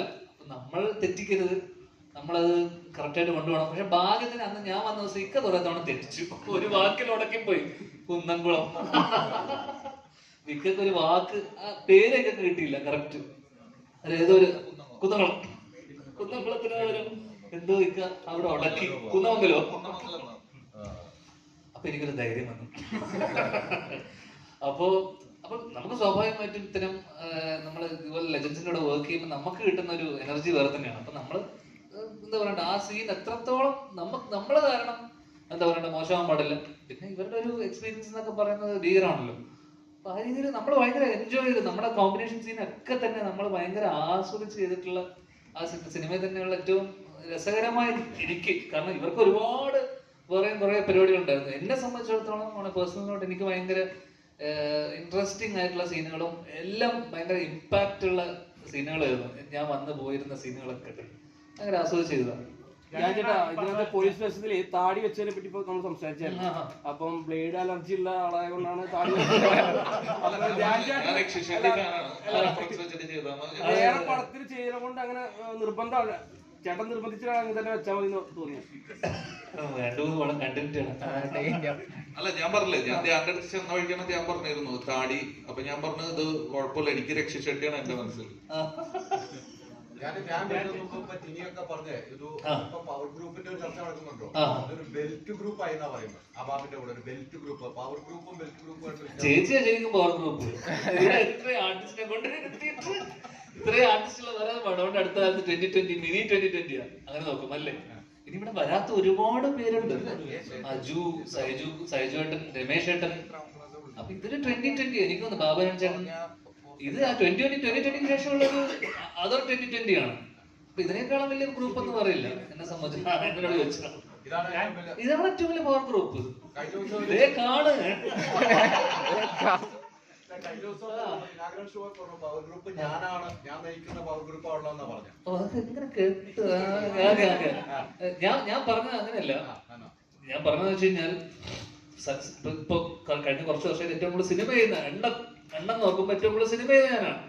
അങ്ങനെ നോക്കുമ്പോ ഇപ്പം ബാബുവേട്ടനെ പറ്റി, കാരണം ബാബുവേട്ടനെ പറ്റിയൊക്കെ കുറെ ഇത് വന്നല്ലോ. അപ്പൊ എന്ന് വെച്ചാൽ ഇവർ അവസരം ഇല്ലാതാക്കുന്നു എന്ന് പറയുന്നുണ്ടല്ലോ. അപ്പൊ ബാബുവേട്ടനൊക്കെ എന്റെ അറിവില് ഞാൻ വല്ലപ്പോഴും ബാബുവേട്ടനെ വിളിച്ചിട്ട് ബാബുവേട്ട നമ്മളൊരു പടമുണ്ട്, പരിപാടി ഉണ്ടെന്നുണ്ട് ബാബുവേട്ടൻ ഞാൻ വിളിച്ചിട്ട് നമ്മുടെ സിനിമകളിലൊക്കെ ഭാഗമാക്കാറുണ്ട്. അപ്പൊ അവരൊക്കെ എങ്ങനെയാണ് മറ്റുള്ളവരുടെ അവസരം ഇല്ലാതാക്കുന്നത് എനിക്ക് മനസ്സിലായിട്ടില്ല. എന്നുവെച്ചാൽ പവർ ഗ്രൂപ്പിന്റെ ആക്ടിവിറ്റീസ് എന്താണ് ഇതുവരെ എനിക്ക് മനസ്സിലായിട്ടില്ല. അപ്പൊ ഇങ്ങനെ ഒരു പവർ ഗ്രൂപ്പ് ഉണ്ടെന്ന് റിപ്പോർട്ടിൽ പറയുന്നു. പക്ഷെ എന്തൊക്കെയാണ് ഇവർ ചെയ്യുന്നത്? അവസരം ഇല്ലാതാക്കലായിരിക്കുമല്ലോ പ്രധാനമായി ചെയ്യുന്നത്. അപ്പൊ ഞാൻ നോക്കിയപ്പോ ഏറ്റവും കൂടുതൽ സിനിമ ചെയ്യുന്നത് ഞാനാണ്. അപ്പൊ ഞാനായിരിക്കണമല്ലോ. അപ്പൊ അതെ, അങ്ങനെ നോക്കുമ്പോ ഞാനായിരിക്കണം അവസരം ഇല്ലാതാക്കുന്ന ഒരാൾ. അപ്പൊ ഞാൻ വെറുതെ ഒരു തമാശ വേണം പറഞ്ഞതാണ്. കാരണം അങ്ങനെ ഒരു ഗ്രൂപ്പ് ഉണ്ടെന്ന് നമുക്ക് ഹേമ കമ്മിറ്റി റിപ്പോർട്ടിൽ പറഞ്ഞിരിക്കുന്ന പല കാര്യങ്ങളിലും സത്യാവസ്ഥയുണ്ട്. അവർ അനുഭവിച്ച ദുരനുഭവങ്ങളൊക്കെ തന്നെയായിരിക്കും അതിൽ പറഞ്ഞിട്ടുള്ളത്. പക്ഷെ ചില കാര്യങ്ങളോട് നമുക്ക് കേട്ട കാര്യങ്ങളോട് നമുക്ക് യോജിപ്പുള്ള കാര്യങ്ങളൊന്നായിരുന്നു ഈ പവർ ഗ്രൂപ്പ്. കാരണം എന്റെ അറിവിൽ അങ്ങനെ ഒരു ഗ്രൂപ്പോ, അങ്ങനെയാണെങ്കിൽ ഇവിടെ ഫേവറേറ്റ്സ് ഒക്കെ ഉണ്ട്. നമ്മളിപ്പം ഒരു സമയത്ത് വിനീത് ശ്രീനിവാസിന്റെ ഗ്രൂപ്പ്, ആഷിക്ക ഒരു ഗ്യാങ്, അങ്ങനെ ഒരു ഫേവറേറ്റിസം അല്ലെങ്കിൽ അങ്ങനെ ഒരു സംഭവം ഉണ്ട് എന്തായാലും എന്തൊക്കെ പറഞ്ഞാലും. അല്ലാതെ അതിന്റെ മുകളിൽ ഒരു പവർ ഗ്രൂപ്പ് എന്ന് പറഞ്ഞൊരു സാധനമൊന്നും ഇത്രയും കാലം എന്റെ എനിക്ക് മനസ്സിലായ സംഭവം എന്ന് വെച്ചാൽ ഈ പവർ ഗ്രൂപ്പിൽ ചിലപ്പോൾ നമ്മളും ഉണ്ടാവാം. നമ്മൾ പോലും അറിയാതെ ചിലപ്പോൾ നമ്മൾ മറ്റുള്ളവരെ, ഇപ്പൊ ഞാനും ധ്യാനം ഫ്രണ്ട്സാണ്. അപ്പൊ ഞാൻ പടം ചെയ്യുമ്പോ ധ്യാനം മതി, അപ്പൊ അവിടെ വേറെ ഒരാളുടെ അവസരം പോകും. അപ്പൊ നമ്മൾ പരമാവധി എന്താന്ന് വെച്ചാല് കൺസിഡർ ചെയ്യും എല്ലാവരും. അത്രേ ഉള്ളൂ. അതിനപ്പുറം അതിനൊരു ഗ്രൂപ്പിസം എന്നൊക്കെ നമ്മൾ ആദ്യമേ പറയല്ലോ. Belt, Trivandrum belt, Kochi belt, മറ്റേത് ബെൽറ്റ് എന്നൊക്കെ പറയണ പോലെ അത് ഇഷ്ടമുള്ള ആൾക്കാർ. ഇപ്പൊ നെപ്പോ കിഡ്സിനെ വെച്ചിട്ടാണ് ഏട്ടൻ വർഷങ്ങൾക്ക് ശേഷം ചെയ്തത്. എന്നുവെച്ചാൽ എല്ലാ മക്കളും ബിബിൻ ജോർജിനൊക്കെ വിളിക്കായിരുന്നു ധ്യാന്റെ ക്യാരക്ടർ ചെയ്യാൻ.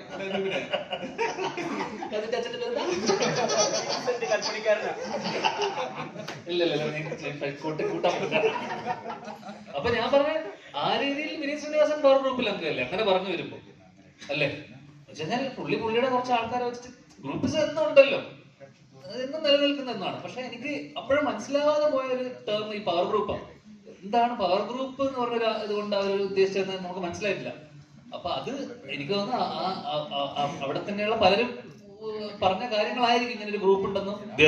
ഒരു പ്രാവശ്യം രാജിവെച്ചാണ് വീണ്ടും രാജിവെപ്പിക്കുന്നത്. കമ്മിറ്റിയിലുണ്ടായിരുന്നല്ലേ?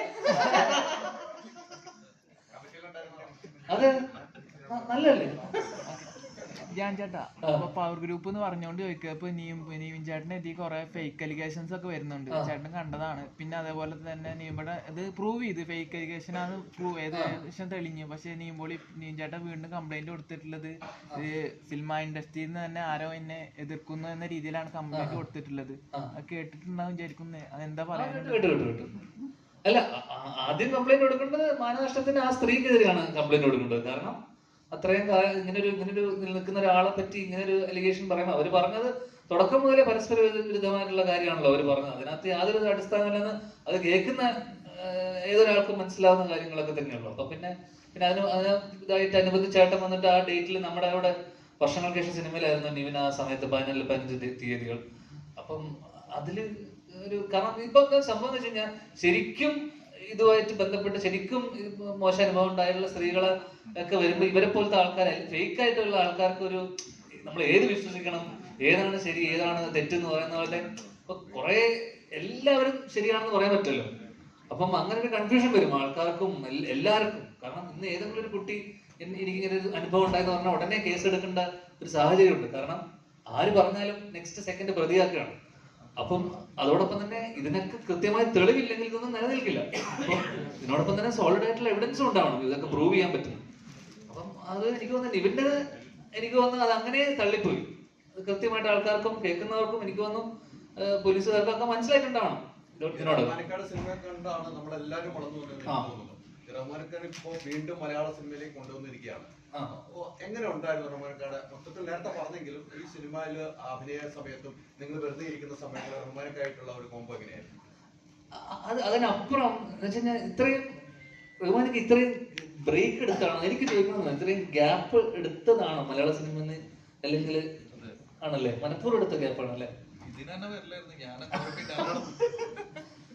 കാരണം ഇക്ക ഹ്യൂമർ ചെയ്യുന്നത് എനിക്ക് തോന്നുന്നു കുറച്ച് കാലത്തിന് ശേഷം ഹ്യൂമർ ചെയ്യുന്നത്. അപ്പൊ എനിക്ക് തോന്നുന്നു ഇക്ക ഹ്യൂമർ ചെയ്യുന്നത് കാണാൻ അല്ലെങ്കിൽ അത് കാണാൻ വേറൊരു അഴകുണ്ടായിരുന്നു. അതിന്റെ ഒരു സാധനം ഇതിനകത്ത് കാണും എന്തായാലും ഡെഫിനറ്റ് ആയിട്ടും.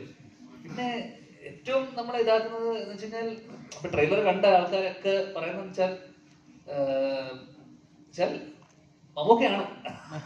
അപ്പോ ഏജ് റിവേഴ്സ് ഗിയർ എന്നൊക്കെ പറഞ്ഞ പോലെ നമുക്ക് എടുത്തു പറയാവുന്ന ഇത്രയും സുന്ദരനായ നായകൻ എന്താ പറയണ്ടേ, മമ്മൂക്കയ്ക്ക് ശേഷം അല്ലെങ്കിൽ മമ്മൂക്കയോടൊപ്പം തന്നെ നമ്മൾ സ്ക്രീനിൽ കണ്ടപ്പോൾ എനിക്ക് പല സീക്വൻസിലും ട്രെയിലറൊക്കെ കണ്ടപ്പോൾ മമ്മൂക്കനെ ഓർമ്മ വന്നു. അല്ലെ മമ്മൂക്കനെ സ്ക്രീനിൽ കാണുന്ന പോലെ ഒരു പ്രസൻസും അല്ലെങ്കിൽ ഇമ്പാക്റ്റ് നമുക്ക് പല ട്രെയിലറിന്റെ പല മൊമെന്റിലും, കാരണം ഞാൻ ഉള്ള സീനുകളിലൊക്കെ അല്ലാതെ ബാക്കിയുള്ള സാധനങ്ങളൊക്കെ കണ്ടപ്പോൾ ശരിക്കും മമ്മൂക്കനെ സ്ക്രീനിൽ കാണുന്ന ഒരു ഫീൽ ഉണ്ടായിരുന്നു.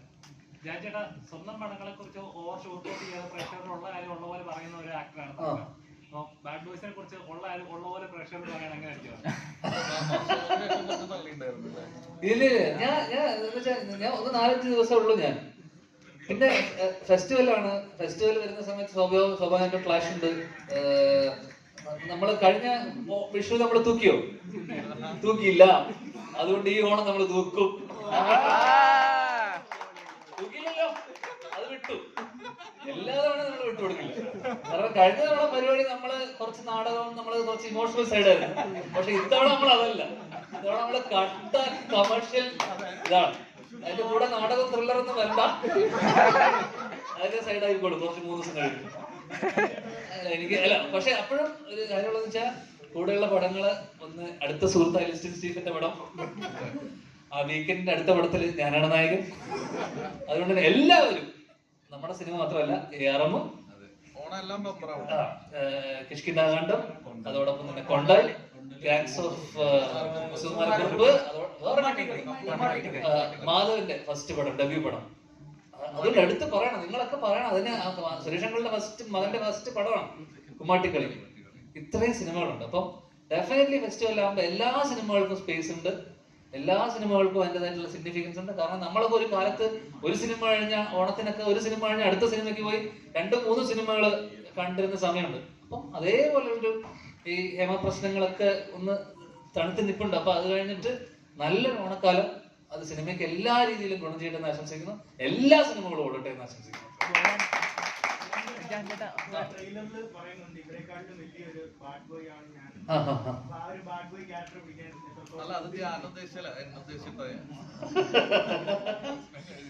ഞാൻ എനിക്കറിയില്ല, അറിയില്ല. ഞാൻ തലേദിവസം വന്ന് വേറെ പടത്തിൽ വന്നിട്ട് അങ്ങനെ വന്നിട്ട് അടുത്ത പടം ചെയ്ത് പോകുന്ന ആളല്ലേ.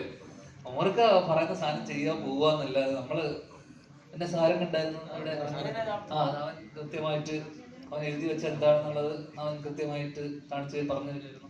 നമുക്ക് എളുപ്പമായിരുന്നു. അതുകൊണ്ട് 2025 അടുത്ത ധ്യാൻ ശ്രീനിവാസന്റെ ഡയറക്ടർ മൂവി എന്ന് പറഞ്ഞിട്ടുണ്ടായത് ഏതോ ഇന്റർവ്യൂല്. അത് ശരിയാണെന്ന് അറിയില്ല. അപ്പൊ അതില് റഹ്മാൻ സാറിനെ കാസ്റ്റ് ചെയ്യാൻ ചാൻസ് ഉണ്ടോ? ചോദ്യം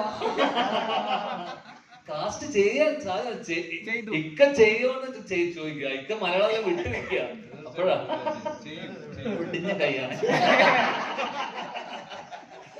അപ്പൊ അല്ല, നമ്മളൊക്കെ ഇവരുടെയൊക്കെ ഡേറ്റിന് വേണ്ടി കാത്തു നിൽക്കുന്ന ആൾക്കാരല്ലേ നമ്മള്. അതുകൊണ്ട് ഇക്ക ചെയ്യാന്ന് ഇപ്പൊ വാക്ക് പറഞ്ഞപ്പോ എന്നെ പുറത്ത് സന്തോഷം. ഈ ഇപ്പൊ ഓണത്തിലുണ്ടല്ലോ ഒരുപാട് ആഡ് ഫിലിംസും കാര്യങ്ങളൊക്കെ ആയിട്ട് ഫുൾ ബിസിയാണ്. ലാലേട്ടനെക്കാട്ടിയും കൂടുതൽ ഈ ഓണത്തിൽ അത് എക്സ്പ്ലോർ ചെയ്തത് ആഡ് ഫിലിംസിന്റെ അത്. ലാലേട്ടനെ മൈജിക്ക് തന്നെ വിളിച്ചിട്ട് എനിക്ക് ഡേറ്റിൽ എന്ന് പോകുന്നത്. നീരജ് ചെയ്തല്ല, മൈജിക്ക് വിളിച്ച സമയത്ത് ബേസിലും ഞാനായിരുന്നു. ഞാൻ ആ തിരിയുടെ മലയാളിക്ക് പറഞ്ഞ അവര് പറയുന്ന പൈസക്ക് പോവാം, പറയുന്ന പൈസക്ക് പോവാം. അവരപ്പോ ലാലേട്ടനേക്കാളും പൈസ ചോദിച്ചിട്ടുണ്ട്. അപ്പൊ അവര് പറഞ്ഞു ലാലേട്ടനെ പോലും ഇത്രയും പൈസയില്ല മോനെ, വേണമെങ്കിൽ വന്ന് ചെയ്താൽ മതി അവര് പറഞ്ഞു മൈജിക്കാര്. അങ്ങനെ അത് പോയി.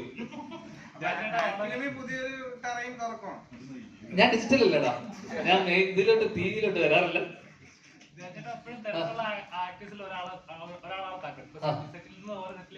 പ്ലസ് പരസ്യം ഇനോഗ്രേഷൻ കട്ട് ചെയ്ത് കണ്ടിട്ടില്ലേ? ഇങ്ങനെ കട്ട് ചെയ്ത് പോകുന്നിടത്തെല്ലാം ആ സെറ്റിലെ കോസ്റ്റ്യൂം ഇട്ടുകൊണ്ട് തന്നെയാണ് പോകുന്നത്. ഇന്റർവ്യൂ അങ്ങനെയാണ് വന്നത്. അപ്പൊ എങ്ങനെ എടുത്താ പലരും പറയാറുണ്ട് എങ്ങനെയാണ് ഇത് മെയിൻറ്റെയിൻ ചെയ്യുന്നത്, എപ്പോഴും നോക്കാൻ മേലെ, കുറച്ചുകൂടെ തിരക്കുള്ള കുറച്ച് ആറ്റിറ്റ്യൂഡ് പിടിക്കാൻ മേലെ, ഇതൊക്കെ നമുക്ക് പറയാറുണ്ട്. ഇതൊക്കെ പിടിച്ച സിനിമ ഇല്ലാതെ ആയിപ്പോയല്ലോ. എന്തിനാ ഇപ്പൊ ഉള്ളത് പോലെ പോട്ടേന്നേ, അതല്ലേ നല്ലത് അല്ലേ? അത് ഇവിടുത്തെ നമ്മുടെ ഈ ഇതിനകത്ത് നിന്ന് മാറിപ്പോകും. കൈപിടിച്ചൊന്നുമില്ല. ലുക്മാൻ ഒരു പടം ഹർഷദ് എന്റെ ഉണ്ടയുടെ ഒക്കെ പുള്ളിയുടെ പടത്തിന്റെ ഷൂട്ടിനിടയിൽ ഒന്ന് ചവിട്ടിയപ്പോ തെറിച്ചു പോയി, റിസ്റ്റ് ഒന്ന് പൊട്ടി, സർജറി കഴിഞ്ഞു, പ്ലേറ്റ് ഇട്ടു, കഴിഞ്ഞു. ഏതാ സോഫി ചേച്ചിയുടെ പടം ചെറിയൊരു ആക്ഷൻ ഉണ്ട്. പിന്നെ അതിനെ ഫോളോ ചെയ്യുന്ന 1-2 പടങ്ങളൊക്കെ ചെറുങ്ങനെ. കുറെ പടങ്ങൾ ചെയ്യുന്നു, കുറെ ആഡ്സ് ചെയ്യുന്നു, കുറെ ഇനാഗ്രേഷൻസ് ചെയ്യുന്നു. എവിടെയാണ് ഈ പടങ്ങൾ? ഏതാ എത്രയാ പൈസ പൈസ പൈസ ആ എവിടെയാണ് ഇൻകം ടാക്സിലാണ് ഞാൻ. എടാ അതൊന്നും പറയാൻ പറ്റില്ല ഇപ്പൊ. എന്തിനാ ഇപ്പൊ അതൊക്കെ അറിഞ്ഞിട്ട് ഇപ്പൊ ഇതൊക്കെ ഞാൻ ഇവിടെ വന്ന് പറയണോ? ജസ്റ്റ് പണ്ട് രീതിയിൽ ചോദിച്ചെന്നുള്ളൂ.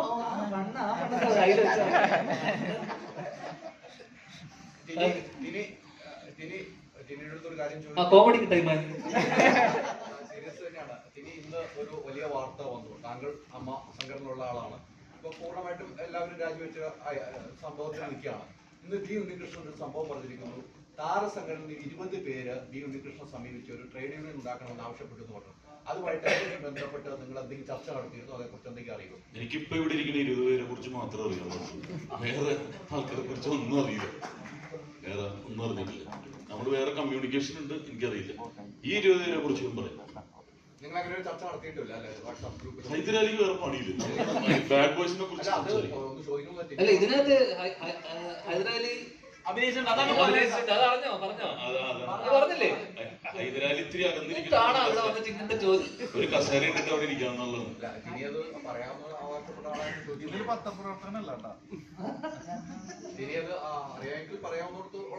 ഞങ്ങള് തമ്മിൽ അഡ്വോക്കേറ്റ് കമ്മിറ്റി ഉണ്ട്, പക്ഷെ അവര് തമ്മിൽ ആരും അറിഞ്ഞിട്ടില്ല. ഇപ്പൊ ഞാൻ സഞ്ചരിക്കുന്നത് ഈ ഗ്രൂപ്പിന്റെ കൂടെയാണ് 20 ദിവസമായിട്ട്. അപ്പൊ അതുകൊണ്ട് ഈ 20 പേരെ കുറിച്ചാണ് എനിക്കറിയാവുന്നത്. കൃത്യമായിട്ട് എല്ലാ കാര്യവും അറിയാം. ബാലയുടെ തന്നെ എല്ലാ സീക്രട്ടും എനിക്കറിയാം, ബാല ഉൾപ്പെടുന്നത്. പുറത്ത് വന്ന ഷൂട്ട് ചെയ്തിട്ട്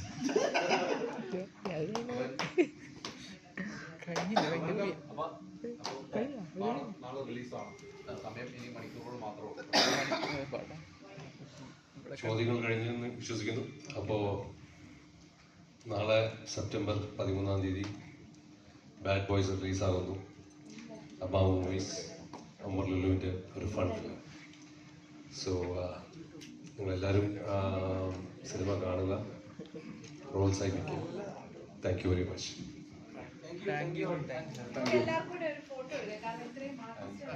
എല്ലാവർക്കും എൻ്റെ ഓണം ആശംസകൾ ഫ്രോം ബാഡ് ബോയ്സ്.